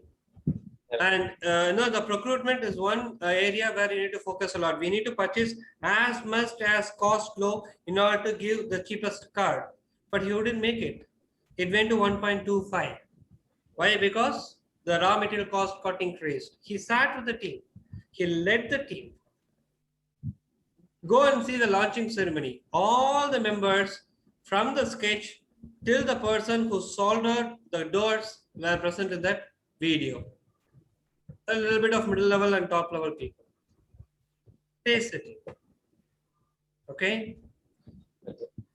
So Ratan Tata is an example for high standard and expectation for effort. The more the result. I should not talk about politics, but even though since you have asked, I can say you even during this COVID period, most of the ex and the present also working close to the team. Okay, the Ministry of Health, the previous and the present are closing with the team. They are pace setting. This is what I want. This is what you need to do. This is what I need to go. This is delete. Yes, they go.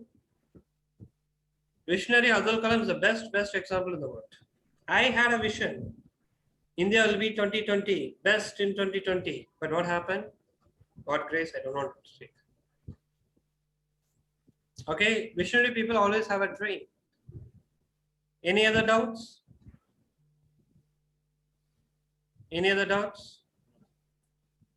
Okay, and the laissez-faire. This leadership is something like, it's escapism, where they will give all the control to the team. If everything goes right, they will take the appreciation. If everything or anything is going wrong, they will put blame on others. They will put blame on others. Okay, laissez-faire.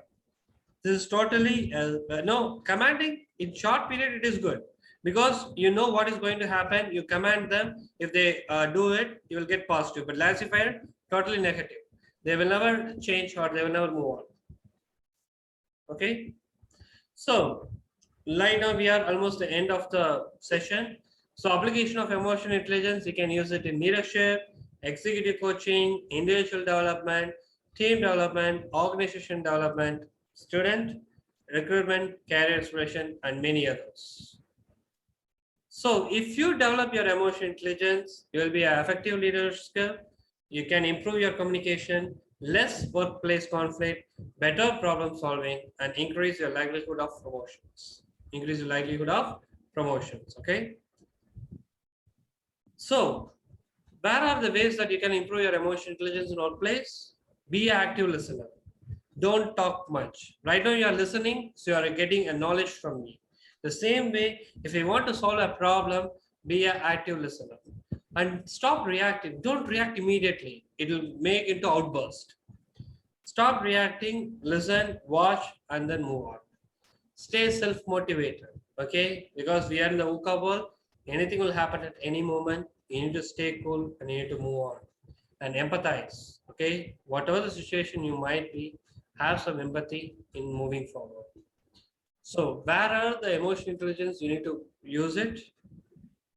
Giving and receiving the feedback, dealing with the challenge, whatever the challenge might be, conflict, politics, negative communication, okay, groupism, team handling, errors.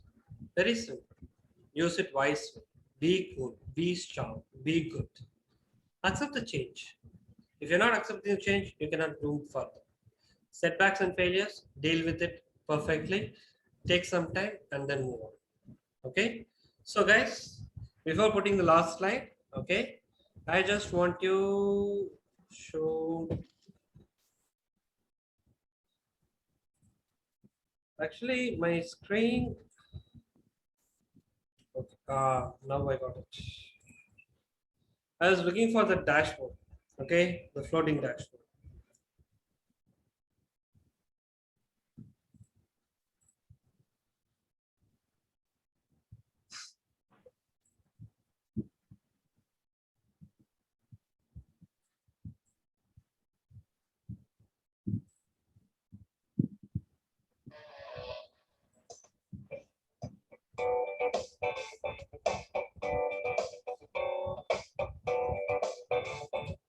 Okay, I have few videos for you. Okay, and it consists of 15 minutes, 20 minutes, whatever it might be. Okay, you just walk through that video because these videos you need to have a look.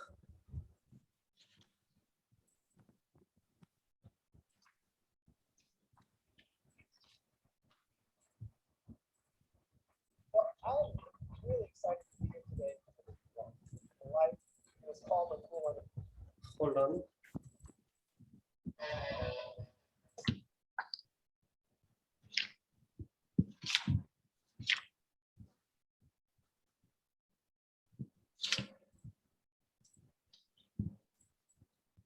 Are you able to see the screen?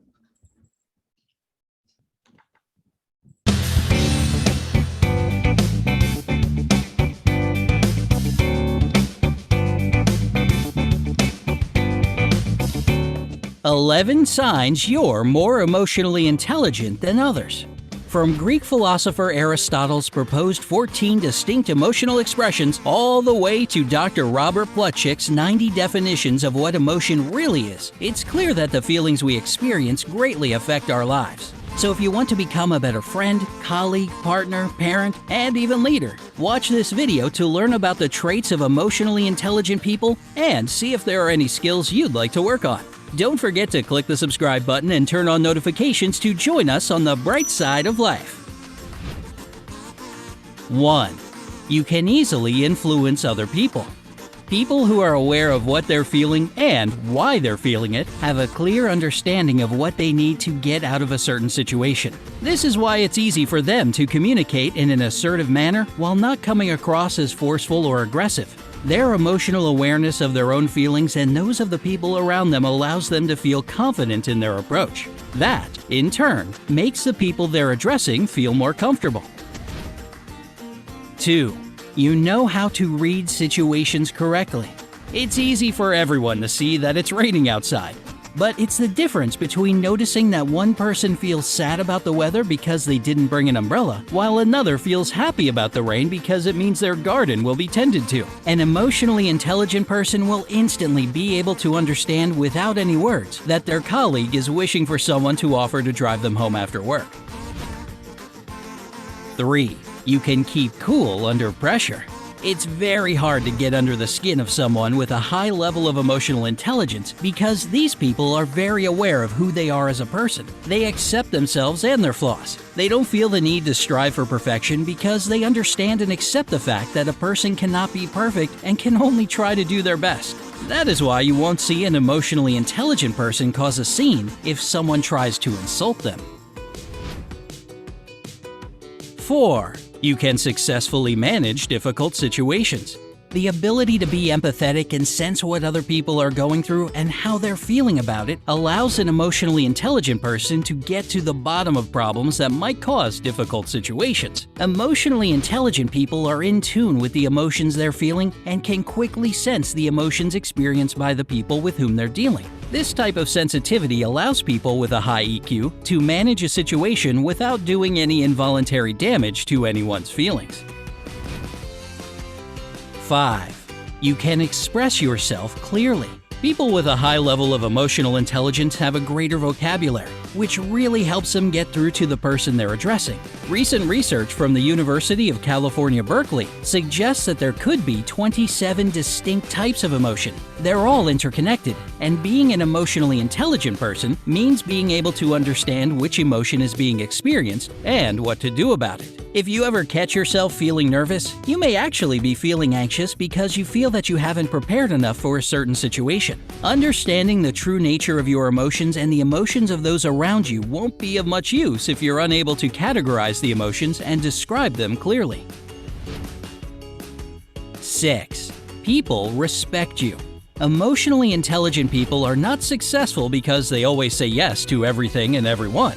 That's not what makes people like, admire, and respect them. What does is the fact that people with a high EQ level are very certain when it comes to their priorities. They won't drop everything to attend to a last-minute dinner invitation. This makes an emotionally intelligent person appear reliable and dependable in the eyes of others. The ability to calmly say no when they know something is not right for them is what makes people respect them.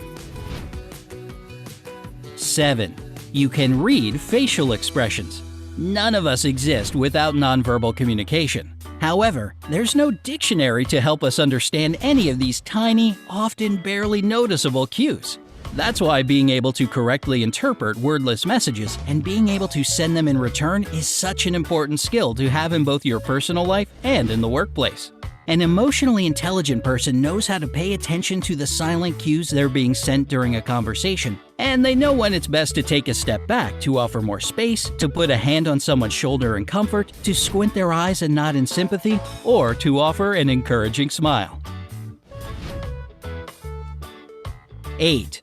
You're funny. Emotionally intelligent people have the knowledge, wittiness, cleverness, and ability to sense when the time is perfect for a joke. Their sensitivity to the emotional atmosphere of certain situations make them amazing at knowing just what type of humor the people they're with would find truly side-splitting. People with a high level of EQ have a knack for being able to relate to people, which means they can quickly find something they have in common and make a harmless joke that will help either break the ice if they've just met or diffuse a difficult situation.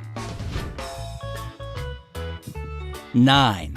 You're curious about other people. Being able to empathize with those around you makes you interested in their lives. The receptiveness you feel when you even so much as make eye contact with someone can be enough for you to wonder what that person's life is like, where they're going, where they're coming from, and what they're thinking about all of it. Such a healthy level of curiosity is incredibly important when it comes to successful interpersonal relationships because it allows a person to feel that they are not being judged or criticized when they're interacting with someone with a high level of emotional intelligence. 10. You know when to stop when it comes to caffeine. It's funny how we're so used to using coffee and other caffeinated beverages to help us get through the day. Excessive amounts of caffeine can trigger the release of adrenaline, the source of the fight or flight response. This makes us respond to situations more quickly to help us survive. Basically, too much caffeine will make your brain and body feel like they're in survival mode and that everything happening is slightly dangerous and must be dealt with accordingly. The funny thing is that many people use caffeine to fight off boring tasks at work instead of running away from a predator. People with a high level of emotional intelligence can sense the changes in their emotional state if their actions are driven by caffeine-induced energy, and they choose not to play with such emotional fire. 11. You have a cat. According to the results of a study conducted in 2014 at Carroll University in Waukesha, Wisconsin, in which 600 college students were tested on their personality traits and intelligence, cat people showed higher cognitive abilities than those who preferred dogs. Maybe it has something to do with the fact that dogs openly share their emotions and make it easier for us to read them, while cats always have us guessing. And guessing, and guessing. Now that you know all of the skills, we've prepared a bonus for you to keep in mind next time you find yourself facing an emotional challenge.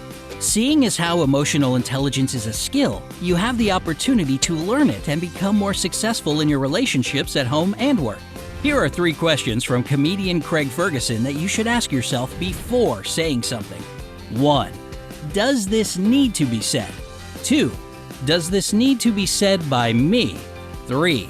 Does this need to be said by me now? If you find yourself in a stressful situation or having a difficult conversation, remember to pause and mentally answer these 3 questions to better manage your relationships with other people. Do you have a high level of emotional intelligence? Tell us in the comments below. Don't forget to give this video a like, share it with your friends, and click subscribe. Stay on the bright side.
Guys, am I audible? Yes. Back in line. Yes. It's getting like, distracted.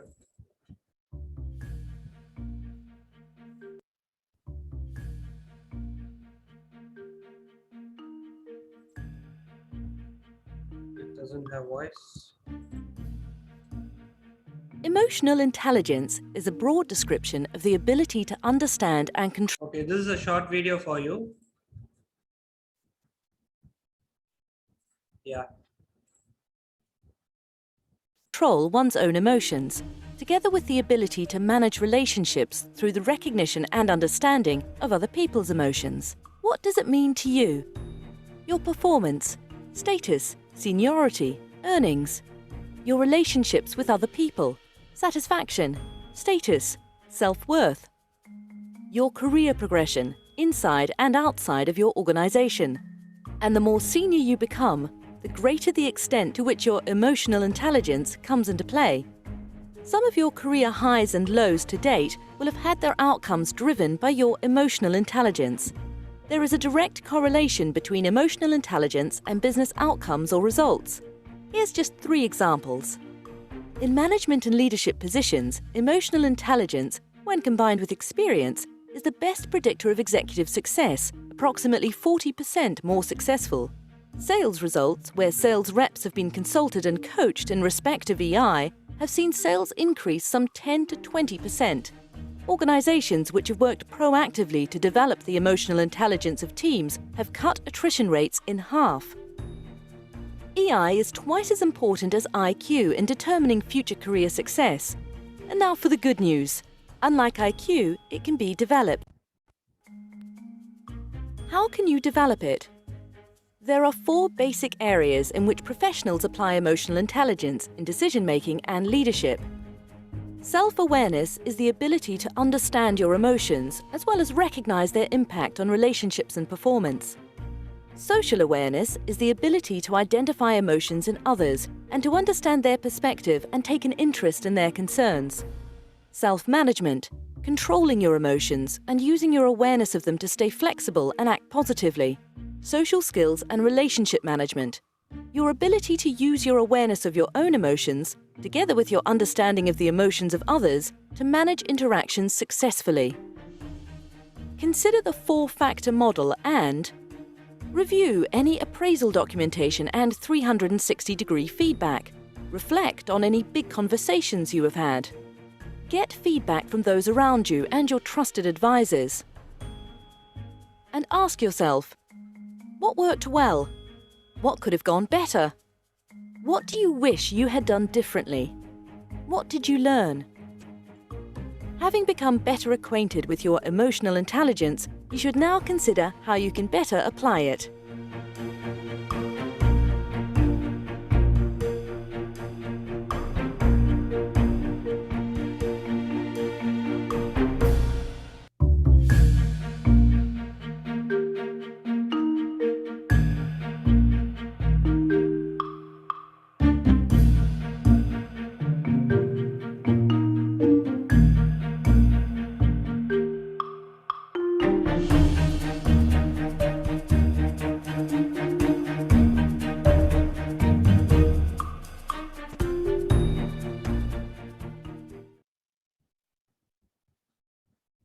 Okay, that's it.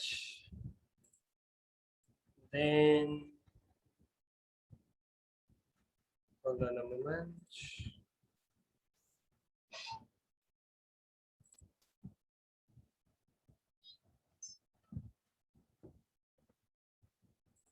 And they are a powerful force.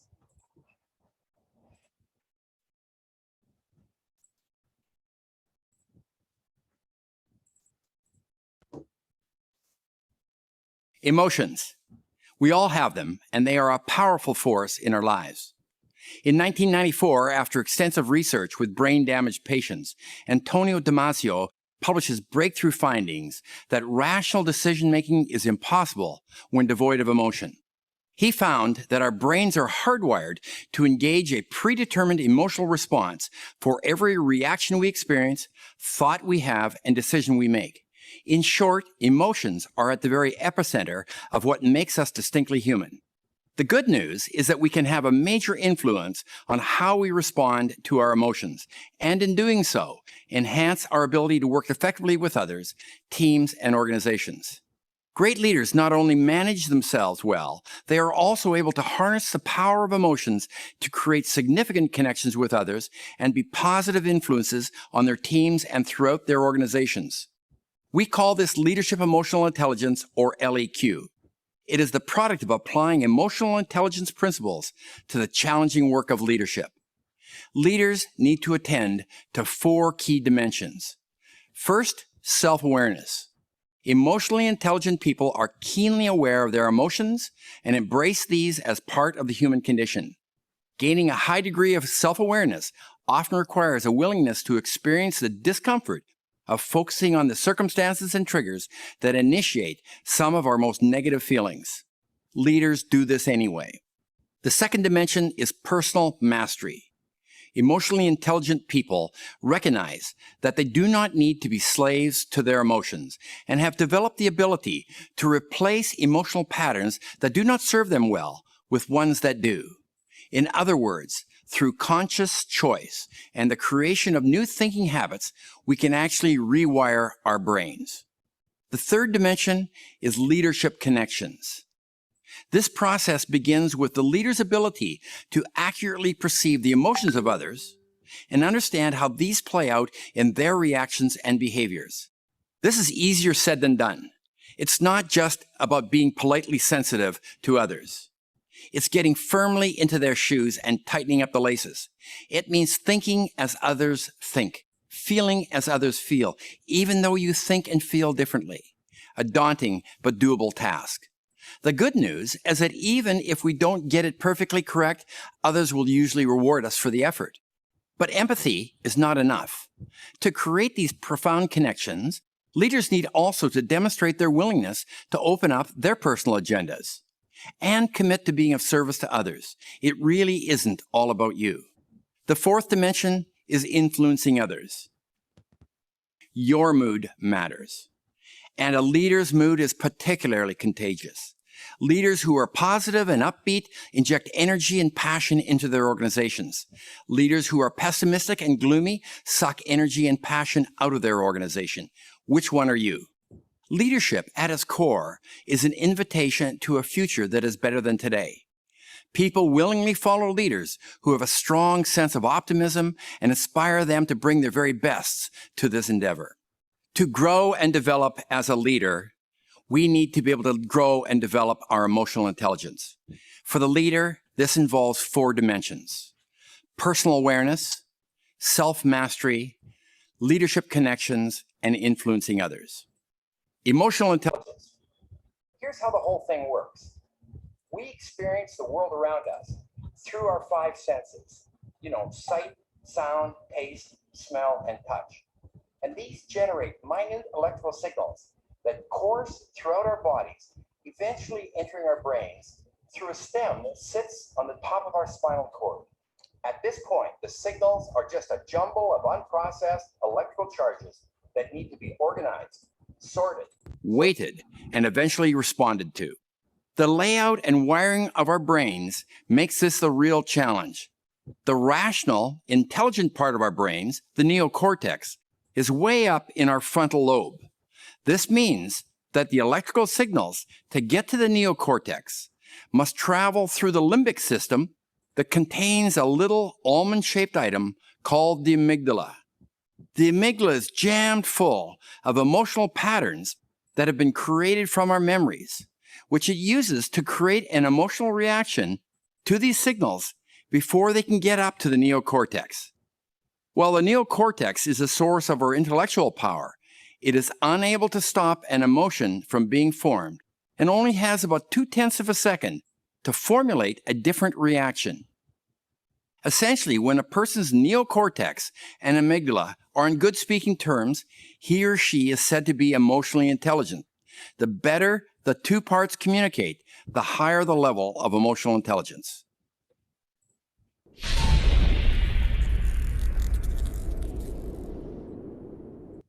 Okay, guys. Have you ever seen Daniel Goleman? Have you ever seen Daniel Goleman before?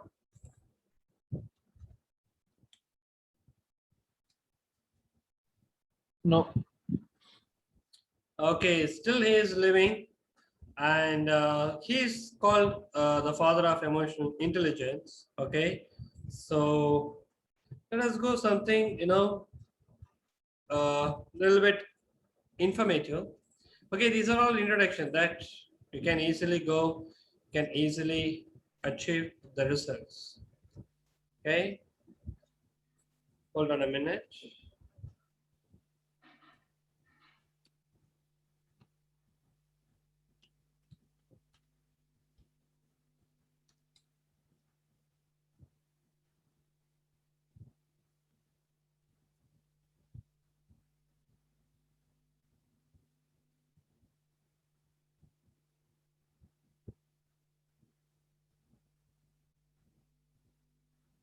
It's 1 years, 3 years. Okay.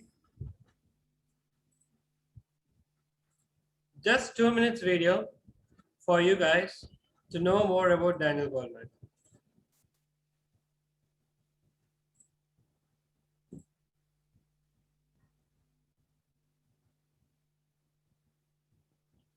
I think a successful CEO is someone who has a good grasp of the larger systems that are impacting the business. For example, the economy. I'm sorry.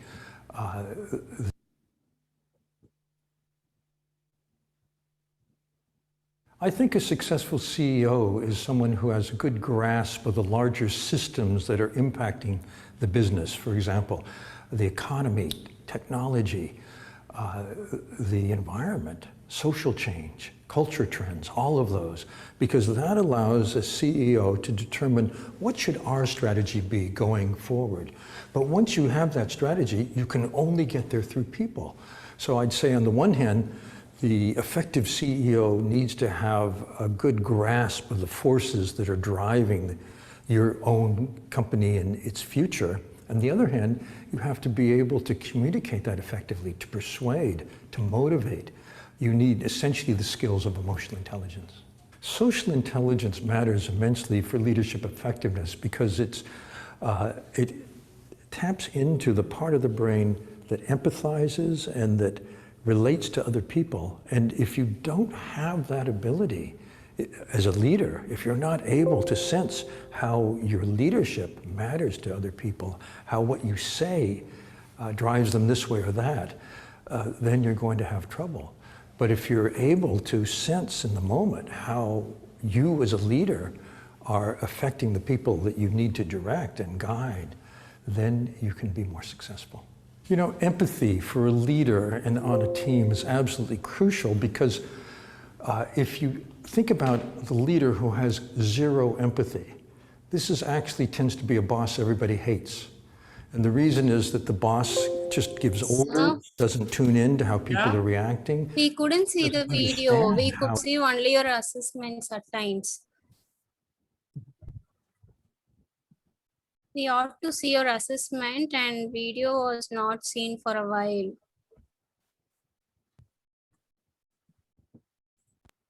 No? Yeah, now it's okay. Okay. I'm back and I think a successful CEO is someone who has a good grasp of the larger systems that are impacting the business. For example, the economy, technology, the environment, social change, culture trends, all of those, because that allows a CEO to determine what should our strategy be going forward.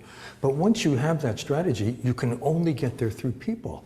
So I'd say on the one hand, the effective CEO needs to have a good grasp of the forces that are driving your own company and its future. On the other hand, you have to be able to communicate that effectively, to persuade, to motivate.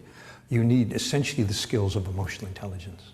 Social intelligence matters immensely for leadership effectiveness because it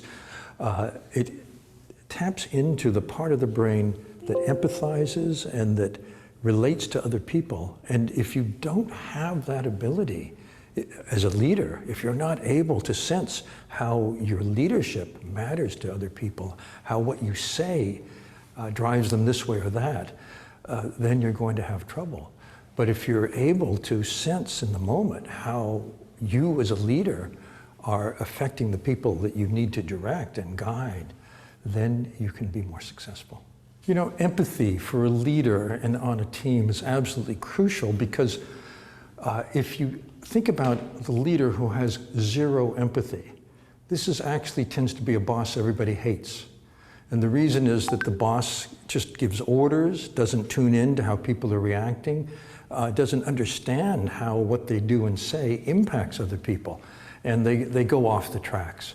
So for a high-performing team and for a high-performing leader, you need empathy because that allows a leader to understand the impact of what they do and what they say, to fine-tune it, to change it as needed. And if they don't do that, it's a very sad story. And if they do that, it's a very successful one.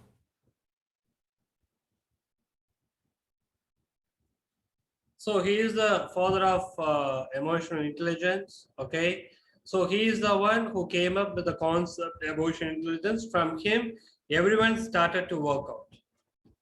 Okay. What I'd like to do is share with you how emotional intelligence can help us be better betas and why it's this skill set particularly which is going to help along the way. And by emotional intelligence, I simply mean how we handle ourselves, manage ourselves, lead ourselves, and how we handle our relationships. And I'll go into it in more detail.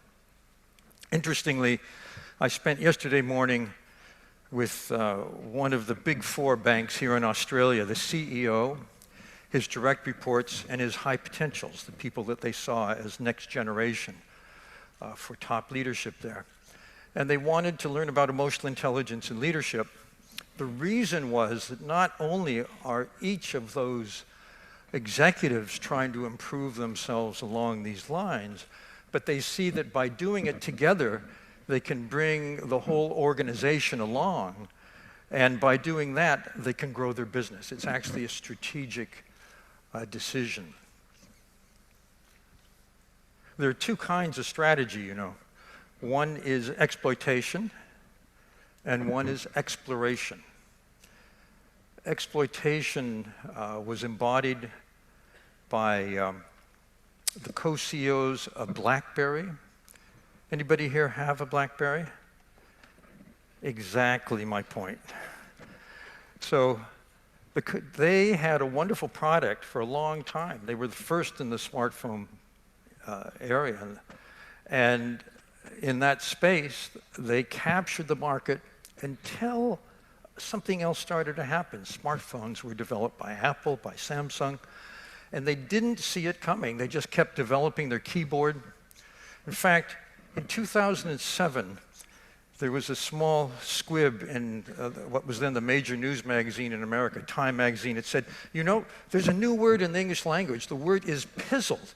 It stands for puzzled and pissed off. And it's how you feel when someone takes out their BlackBerry and starts talking to someone else. Things have changed. The norms for attention have changed. Now we don't feel pizzled. But also you can tell it was 10 years ago because they said BlackBerry instead of iPhone. So the other strategic approach is exploration. That's what Steve Jobs was brilliant at. It's looking at the next new thing, innovating, being able to be there before your competitors. So emotional intelligence may seem counterintuitive, but I'm going to argue that it's what makes us better betas. I first started to realize the importance of emotional intelligence years ago when I went to college. I grew up in a farm town in the Central Valley of California. And actually, the outskirts of Perth reminded me of where I grew up. But this town was not distinguished in any way, but I managed to get into the most competitive college in America because they wanted to diversify. They wanted a kid who was from a public school instead of an elite prep school, and from somewhere else. In those days, that was considered diversification. So I found myself at this fancy college and met a guy who had perfect scores on every college entrance exam. This guy was brilliant, high IQ, but he had a problem. The problem was he couldn't get up in the morning on time, never got to class, never finished his papers. Took him 8 years to get his bachelor's degree. So he was brilliant on the IQ side. He was lacking in terms of how he managed himself. Some years later, I went to my 20th high school reunion, and I met someone there who was the most successful person in our class at that time. And I had known him pretty well in high school. He was someone who was really not a good student. He was so-so, like an average, very average student. But he was a fantastic human being. He was the kind of person who you enjoyed doing things with, who really listened, who was very gracious, put you at your ease, you had fun with him. 20 years later, he was the senior vice president of a company that then was the hottest company going, the hottest sector going. It was cable television. Then at the 40th reunion, I got the rest of the story. This guy had left that company, started his own company, became CEO, sold it at the peak of the market, and did something that, from the point of view of all the people who lived in my hometown, was a mark of success. And that was that he lived on a golf course in Florida.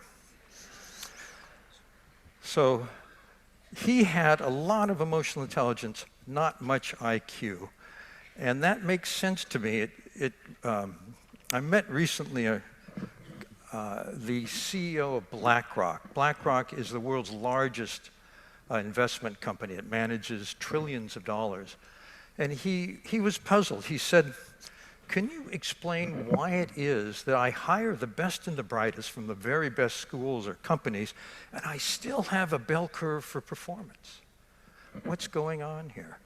And I'd like to share with you the answer I gave him. It has to do with some research I did after I wrote Emotional Intelligence. I got very interested in business and remembered that my mentor back in graduate school had written an article in the main psychology journal, that was my field, that was very controversial at the time. He said, if you want to hire someone, don't look at their IQ, don't look at their personality tests, don't really look at their business expertise. What you want to do is look in your own company at people who hold that position now or have held it in the past, identify by whatever metric makes sense for that position, the top 10%, the stars, and compare the stars with people in the same position who are only average in performance. Do a systematic analysis and identify the skills or abilities or competencies you see in the stars that you don't see in the average. It's called competence modeling. Anybody familiar with competence modeling? Most world-class companies have competence models, particularly for top-level executives. And I was able to get access to 1 to 200 of these, which was not easy because these are proprietary studies. Companies don't share the data. They want to know, they're doing it for competitive reasons. But here's what I found.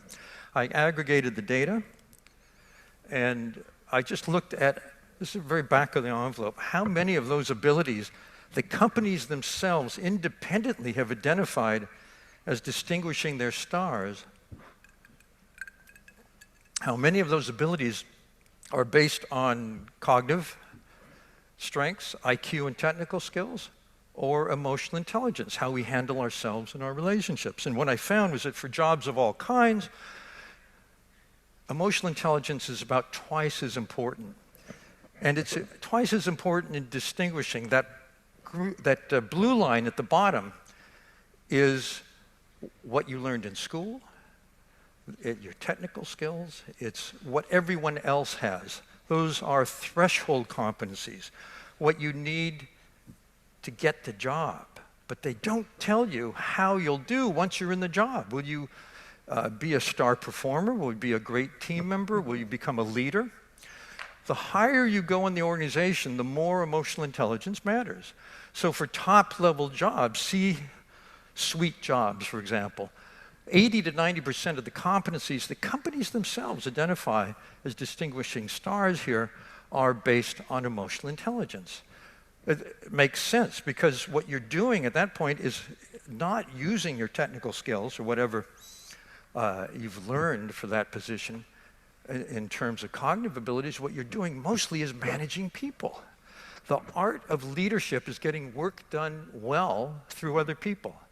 So there was just a study done of engineers and what distinguished the best engineers from average engineers. And it turns out success as judged by their peers, people who know the job well and the person well, correlates 0 with IQ and enormously with emotional intelligence.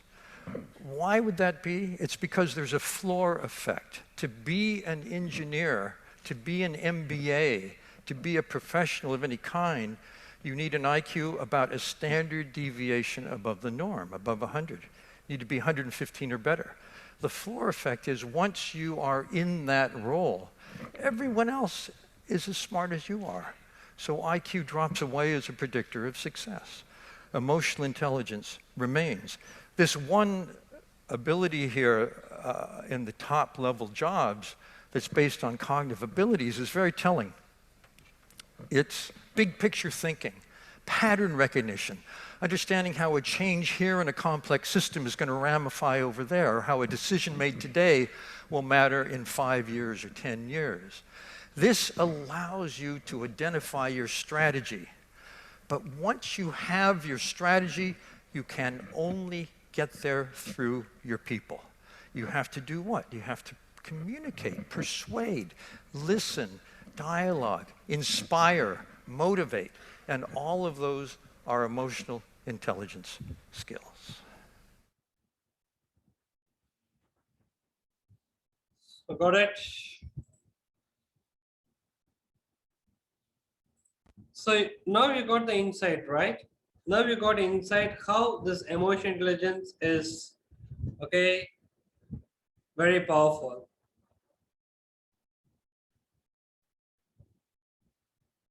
So let us move to the assessment. Okay.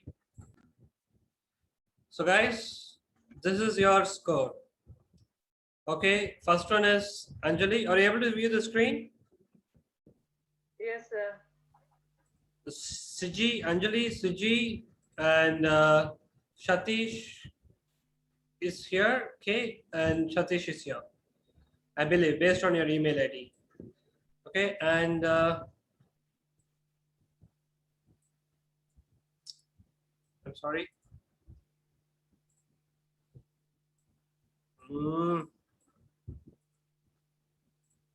So these are your course. Okay, these are the 36 questions. Okay, which you have filled in. I'm just in quick glimpse.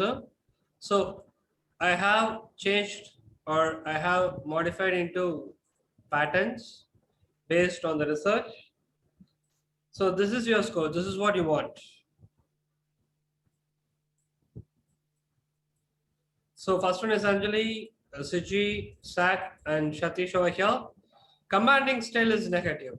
Okay, here there are 6 styles: commanding, pace setting, democratic, coaching, affiliative, visionary. Okay, commanding, pace setting, democratic, coaching, affiliative, and visionary. So green color is the highest score you got it based on your response, and next highest score it is in dark orange. Green is the highest score, the next highest score. So Anjali, you are into democratic and affiliative.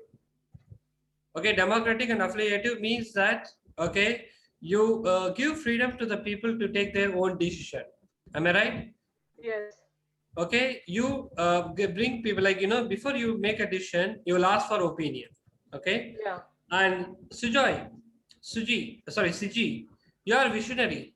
Means that you know what to do, and you will give an insight to your team member stating that if you go in this direction, you can achieve this, and this is what you are going to achieve within 3 months. Am I right? Yes, absolutely. And your next one is affiliative. Means that you will be closely mingling with the people. Yes. And Satish, your highest score is coaching and affiliative. Means that always you will be focusing on the individual, how he is doing. A little bit of micromanagement will be there. Am I right or wrong? I'm talking about Satish 32905.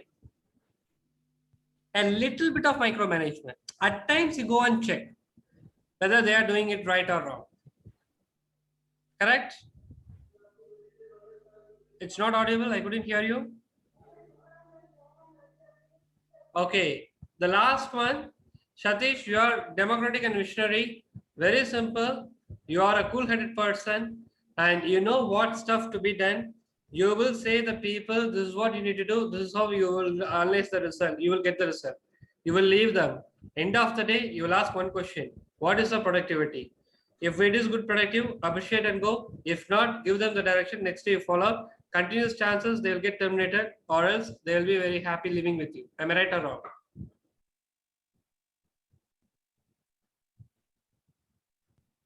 Satish? Guys, am I audible? Yeah, audible. Yes. Yeah, it's audible. So where is both the Satish? I couldn't get response from Satish. Sir, it's audible. Satish R, which one is you? Fourth one, right? Yes, the fifth one, Gugan Satish. Okay, so what I have said is right? Yeah, it's correct. Almost, it's correct. Almost it's correct. Okay, you will never disturb people. You will never do micromanagement. You stick to your goals. Yes. You stick to your team goals. You drive them best. You will never torture or in between go and asking them what the result, what is the result. You give them the freedom. End result is not humming, then you will interfere. Correct? Yes, sir. Yes, definitely. What about this, Satish? I have given you insight. So guys, you are good. Okay. So somewhere, all the four, you either your first kind of leadership or second kind of leadership is into visionary. You are the best. And if someone falls over here, then it's wrong. Apart, rest of the leadership style are good. How do I did it? Very simple. See, actually, as I told you, there are a lot of research works should be done before coming to this conclusion. So very simple. The questions you have attended, 3, 10, 15, 22, 26, 35 will give about commanding. And 7, 13, 18, 24, 25, 31 will give about pace setting, democratic, like this. So cumulative scores, whichever is higher, that is the style you are.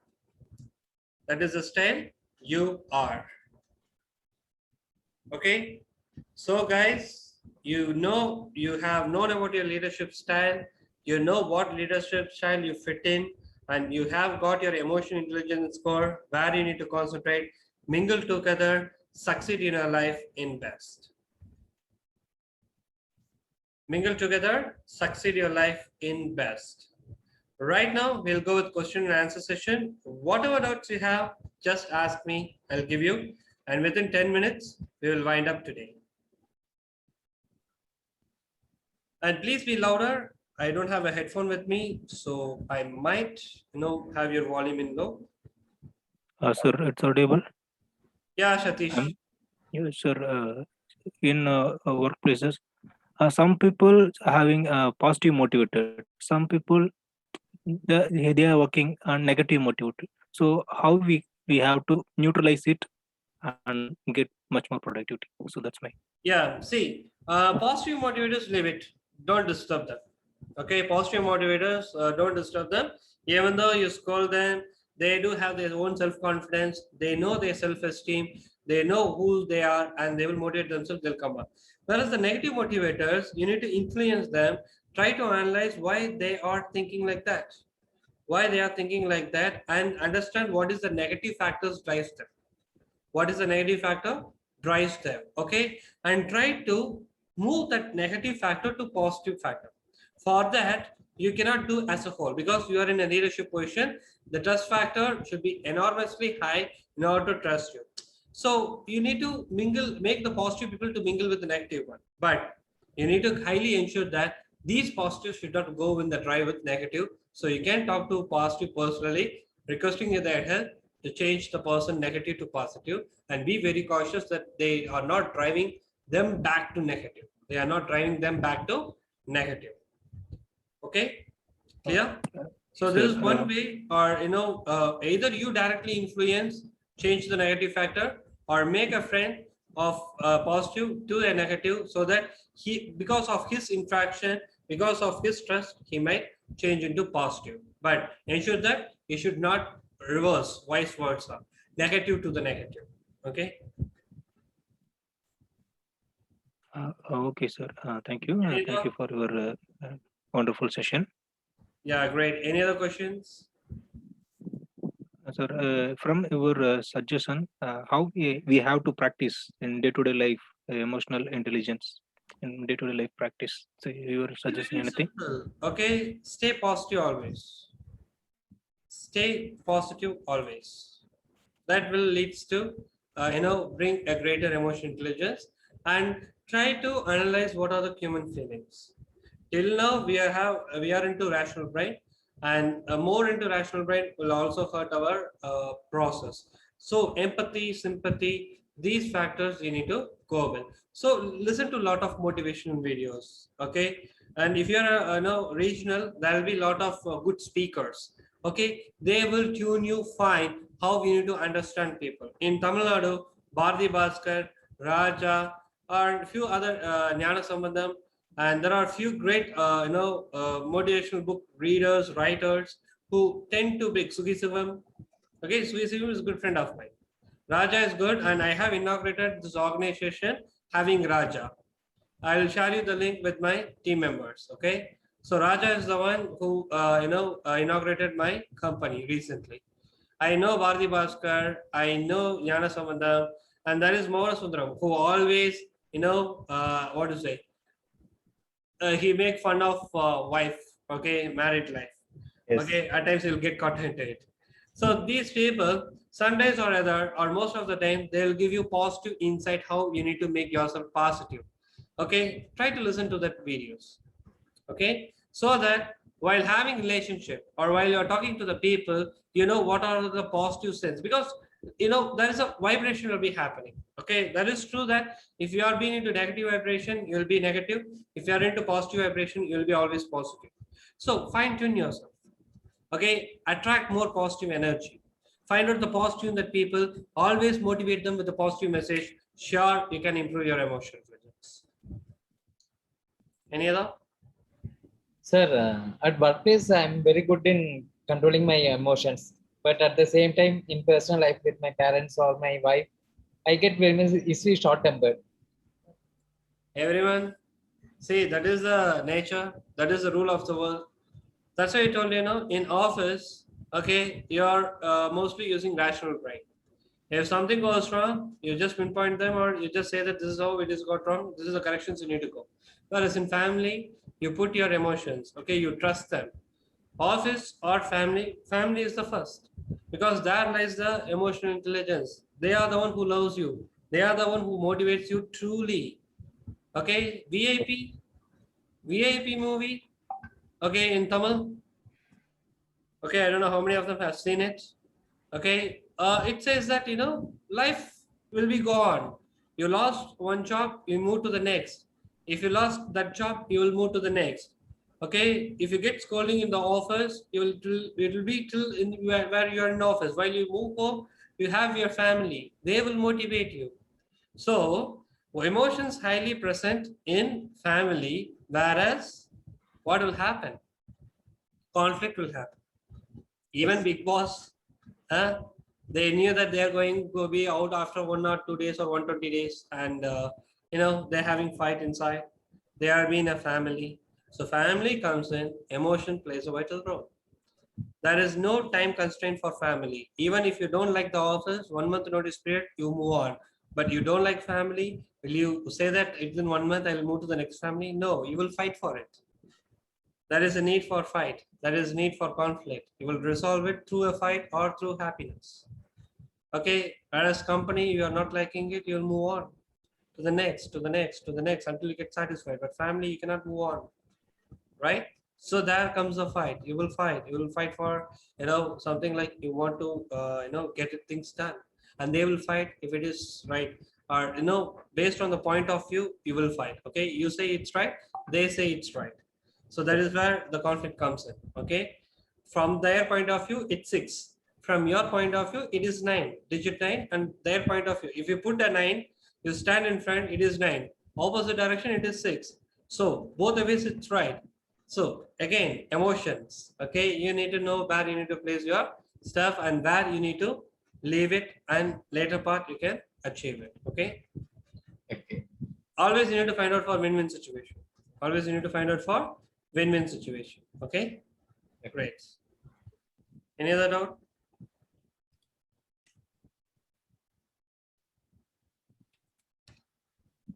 Any other doubts?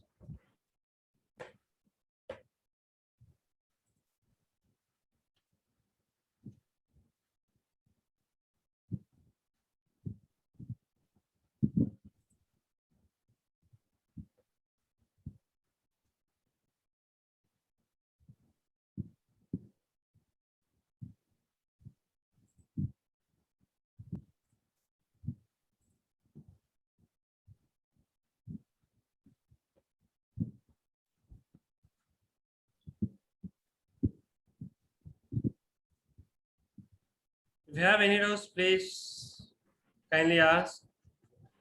I'm here to help you out.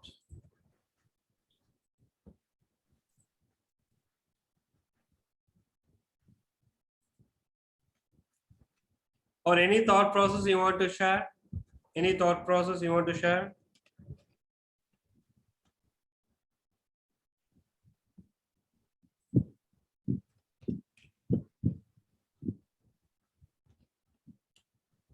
Anjali?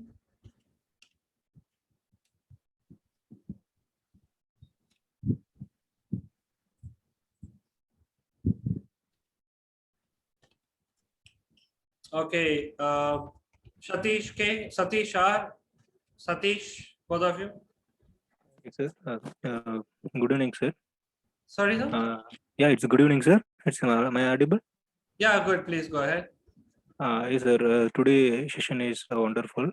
Okay. I learned a little more things about what is self-management and time management, and EA is very important more than that of IQ, and then emotional self-control, and then the types of leadership, and what position now we are having, and then from your session we are learned many things about the what we have to the priority 1, priority 2, and priority 3, those things.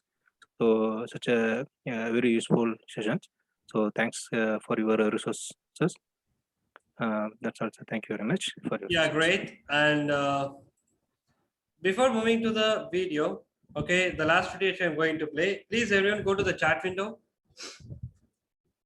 Everyone please go to the chat window, and you could see I have forward drive. It consists of study material for emotional intelligence. It consists of study material for emotional intelligence.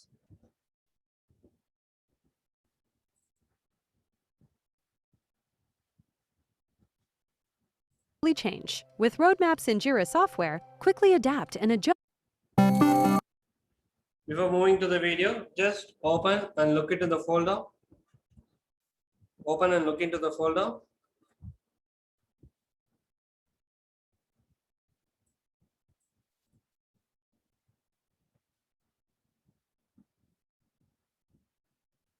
Okay. So you consist of emotional intelligence books, Harvard Business Review, emotional intelligence toolkit, okay, where you can read and learn more about emotional intelligence along with leadership style. See, emotional intelligence combined with all the soft skills of corporate world, conflict management, leadership, feedback, recruitment, and exits, avoiding groupism, team, or any other politics, back-end communication, or grapevine communication. All these things, emotional intelligence having a strategy, and it has a respective assessment, psychometric assessment towards it. Whatever we have done in Excel is called psychometric assessment to know more about you right now. I'm expertise in individual psychometric assessment as well as team or group psychometric assessment of all levels. Even if you ask me to assess 1,000 people in one shot, I can access and I can give you the results in the right way. Okay. So these are the materials you have right now. In future, I would like to create or get associated with you in a great way by having your team members into my training program. I'll request to view this video. The last one which I'm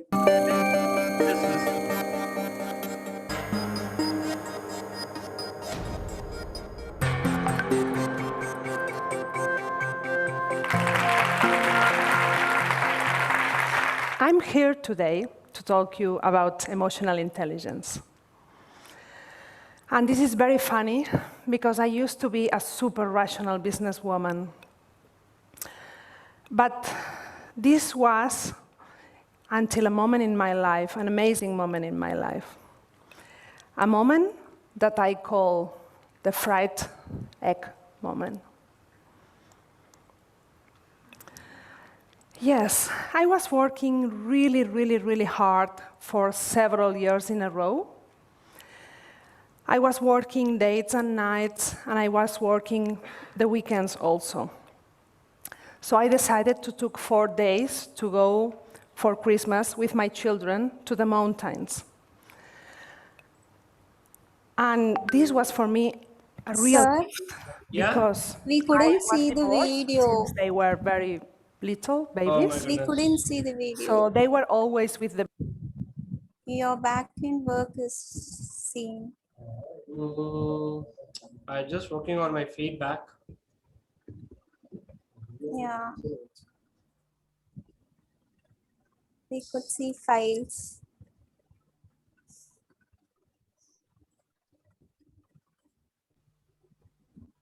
I'm sharing the screen, but still you're not able to see right now? No.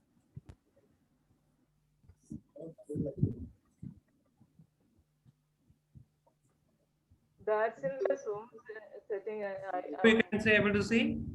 Yes. But if you shift for your work, we'll get to see that. the babysitter or grandparents when I was not there. Or else I do one thing, I'll make it as a separate window. Wait. Yes. I'll put it in separate window. I'll maximize it. I believe this would go good. Now we're able to see the video. Yes. So I was excited about it. And first day, I wake up and I cook a fried egg to my daughter. Example of autocratic leader. My goodness. And she see the fried egg and say, wow. Now it's okay. You know how to cook.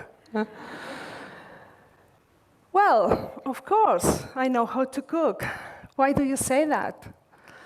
Well, I never saw you cooking, and I am already 8 years old. Well, I said, it's true. Well, you are right. I have been cooking a lot lately, but everything is under control. I will work less in some months, and you are okay. I am also okay. No problem. And he looked to my eyes and said, Mommy, I don't believe you. You always say the same. You always say that you are going to work less, but you never do it. And the worst thing is that you are not okay, she said. I can see it in your eyes. Wow. So this was a real tsunami for me. I had to take several days to digest that conversation. And I realized she was right. I was not okay at all. I was feeling very frustrated with my professional project. I was feeling disappointed. And I was feeling very guilty of not being with them. So it took me a fried egg to realize that I was not happy at all. And the thing is that I was escaping from those feelings because I had been working so hard to get that success. This was the success that I was dreaming for at the university. So during those studies, I realized that I didn't want that kind of success anymore for me. I wanted another kind of success. I changed my mind during my growing. For me, a job with a success was to being able to work and being able to be with my family at the same time.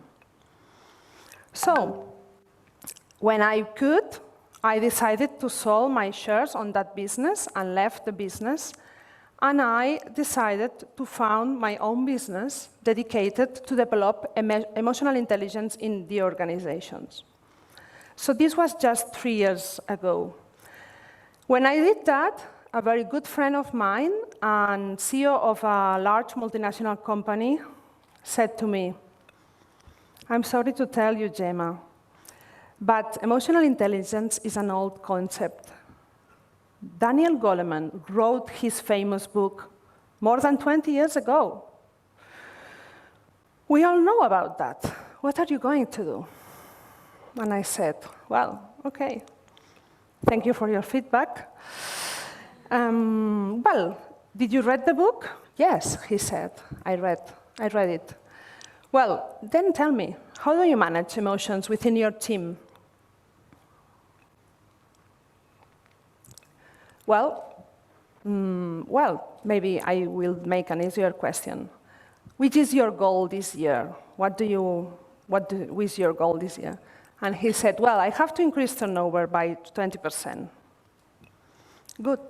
And how do you feel about it?" He said, "Well, I already got a 10% increase." "Good, congratulations. And how do you feel about it?" "I work very hard."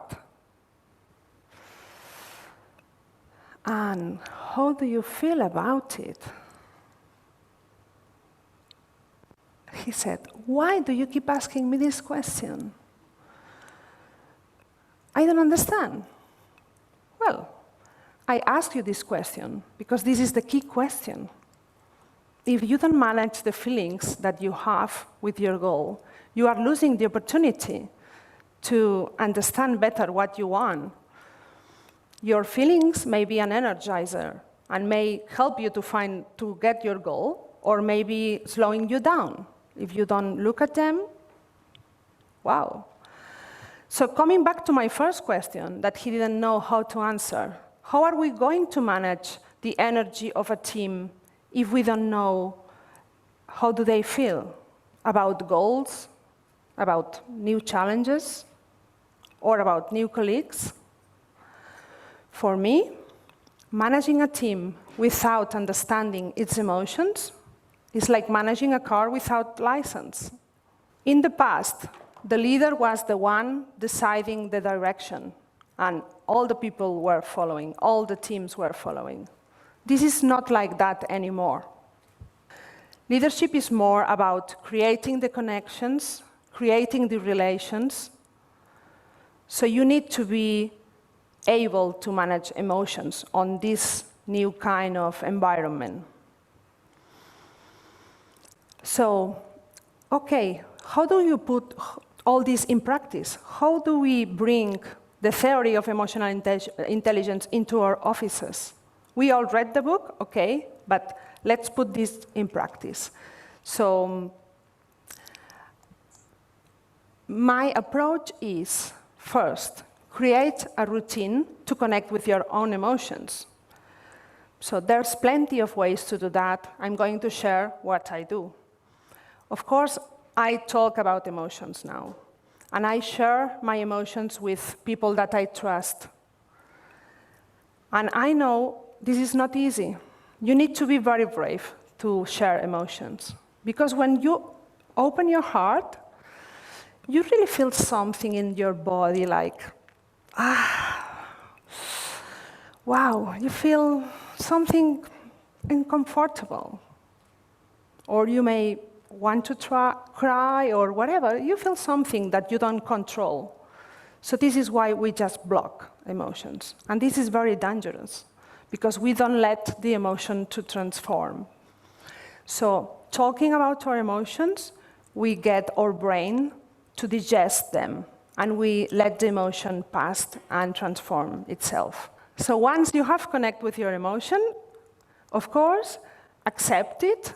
There are not good or bad emotions. We need to accept all the emotions that we have and manage. How do we manage emotions? We need to create a dialogue between our mind and our heart so we can align both sources. And we can decide and get an agreement between both, and then we can take steps. So this is the first tool. Second tool, connect with emotions of your team.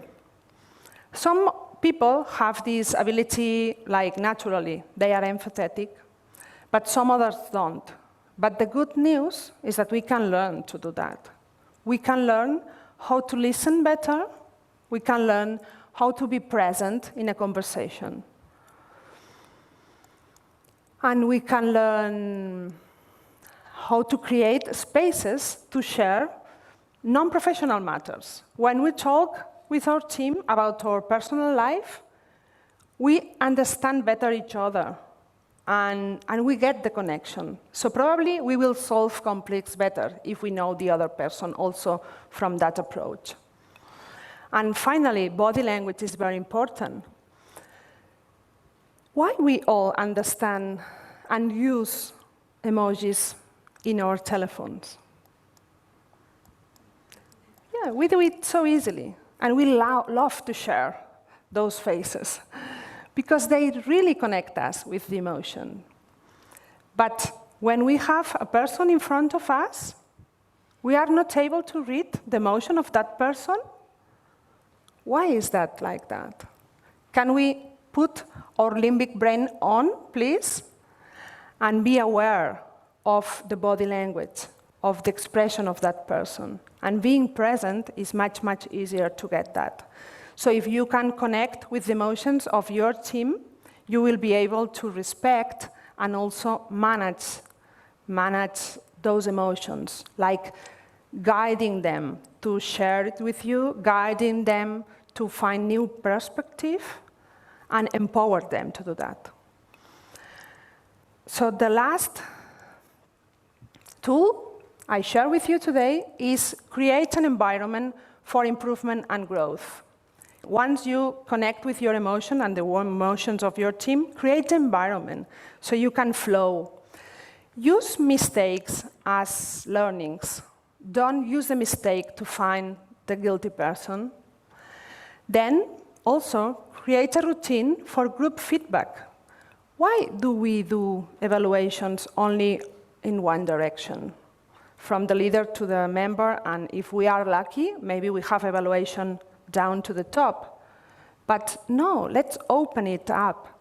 Let's create a routine for group feedback, where we get feedback from all our colleagues. We can create the methodology for that, and I can assure you, it's very powerful when we do it. You can do this every 6 months or once a year, and the team really gets impressed.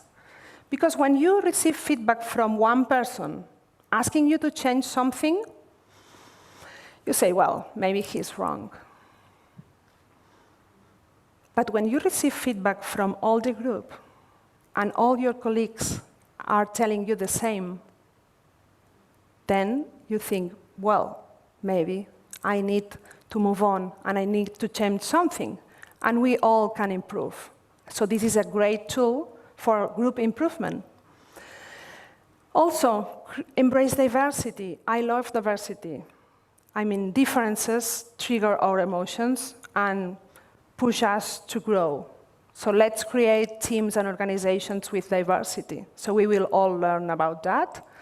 And then create a positive atmosphere in the organization, please. I hate those meeting rooms where silence is horrible, and everyone is waiting for the boss to talk. And how can you be creative there? I mean, how do you expect your team to be proactive and innovative if you have this kind of atmosphere? So include jokes on your meeting, include play, and of course, include celebration in your organizations.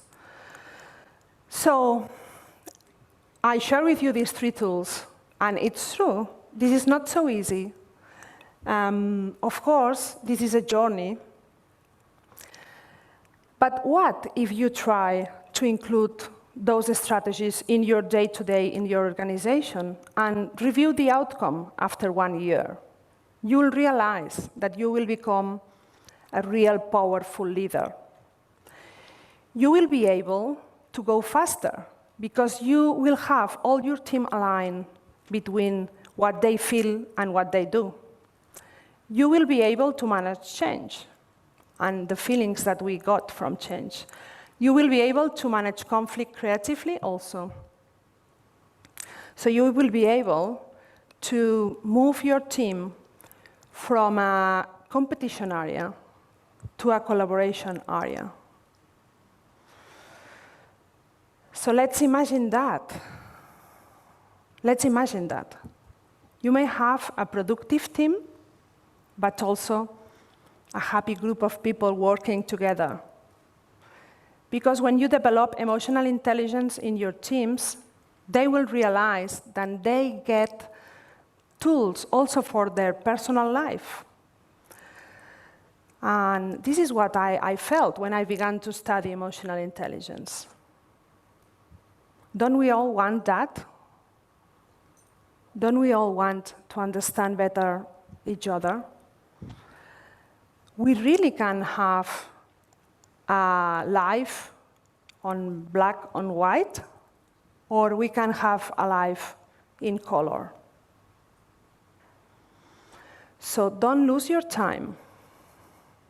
Don't wait your 8-year-old daughter to tell you, I don't believe you. Take a step forward, and next Monday when you arrive to your office, add emotional intelligence development into your plan. Because I can assure you, I believe emotion is the energy that moves ourselves, our teams, and the whole world. Thank you.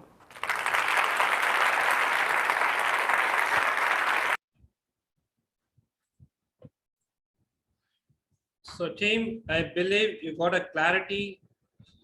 Oh, I need to put escape. Okay, do you have any doubts as of now?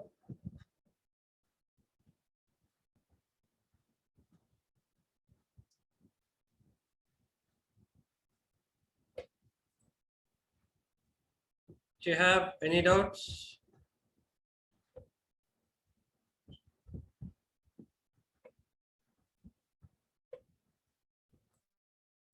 Team, if you have any doubts, please let me know.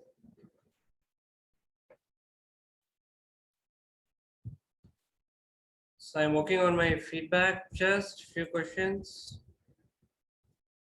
Actually, to be frank, I had a feedback form earlier, but unfortunately, I lost it somewhere through link. I gave control to a few of my team members in earlier. It was good.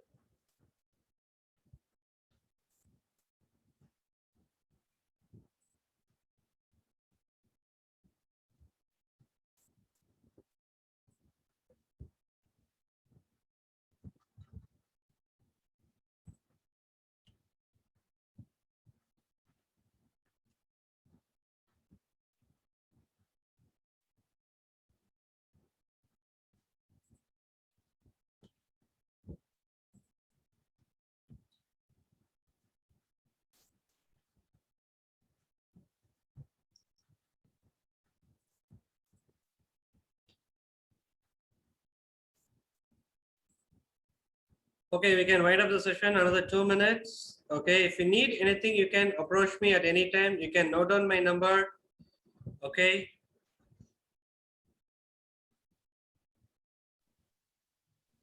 Okay, sir. Thank you so much. Sorry, ma'am. Thank you so much for this wonderful session. Wow, that's great. That's great. I'm looking forward for you for more session with your team members. See, we know we are in pandemic situation and a lot of online seminars is going on.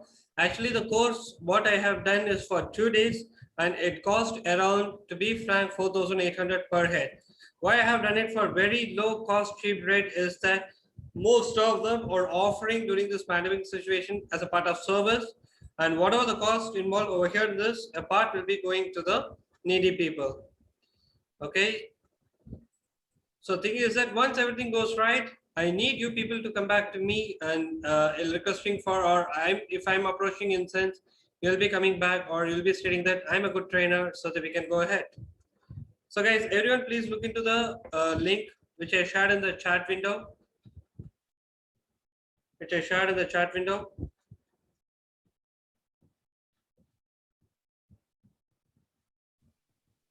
No, sir. Oh, sorry. Wait. Now you can see. Okay. Okay. So before winding up the session, I request all of you again to switch on your video and give your feedback, please. I request all of you to switch on their video, including myself, and give an affirmative and the best, okay, the real feedback from your end. Before that, let me switch on my light. Hold on. So look brighter. Suji. நல்லா கொஞ்சம் தூங்கி எந்திரிச்சிருக்கீங்க போல இருக்கு. மியூட்ல இருக்கீங்க.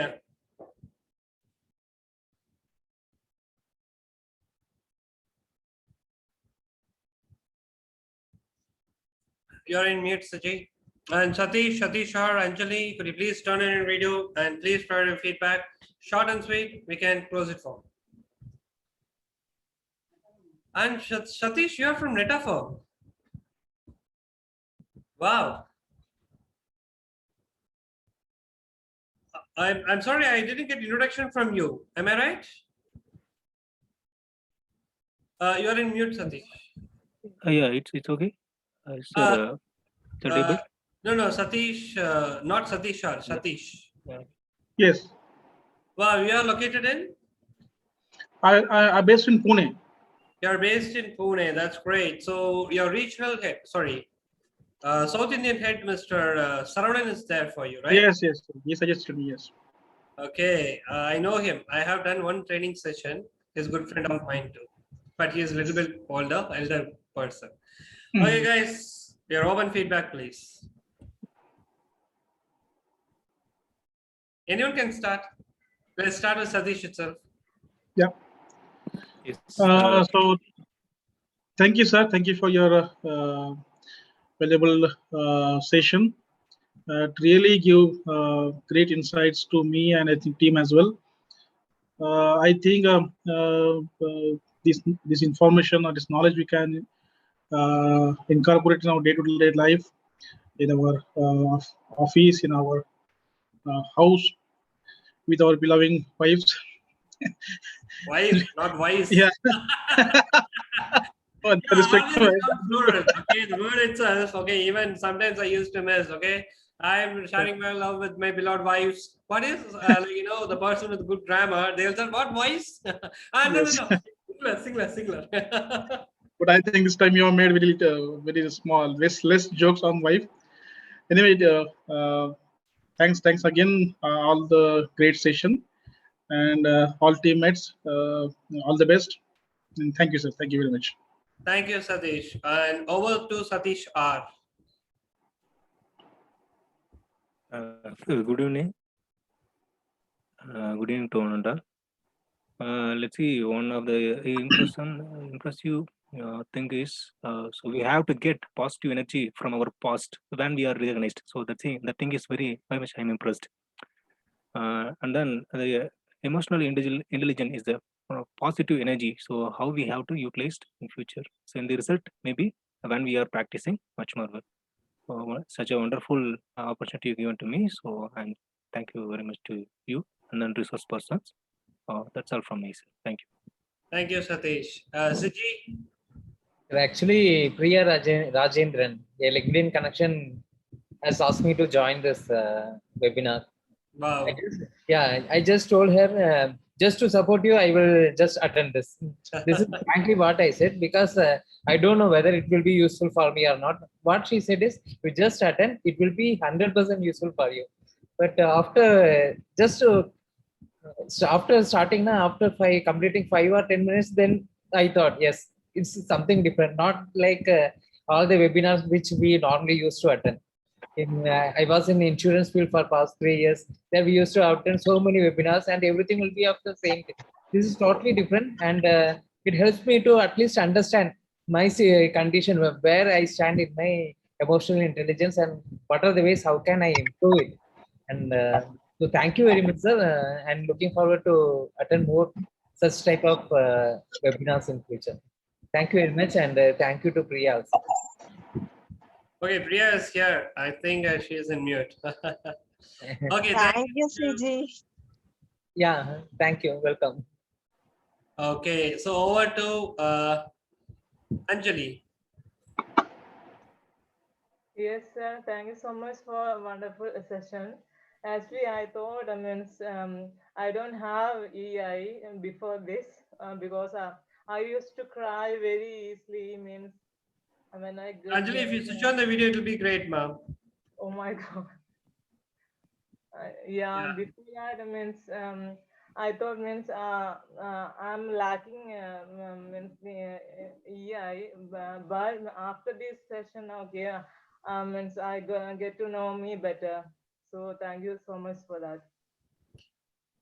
Well, thank you, Anjali. And regarding your PhD, I need to have some words with you. I'll train you, and I will let you help you how to speak to your leaders and take things or get things done. Okay, no worries. After the session, we will talk. Okay, sir. Okay, team. I request all of you to go with the feedback, okay, which is present in the link, and please click on it and put your valuable true feedback so that in future it will help me to groom more and more. And thanks for you all to have your precious time today.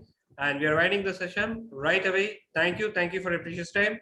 And in future, our team will be getting connected with you, okay, to have more session with your team or with your group members. Thanks for all of you for your presence on this auspicious Sunday. Enjoy the rest of the evening. Thank you all. Thank you, sir.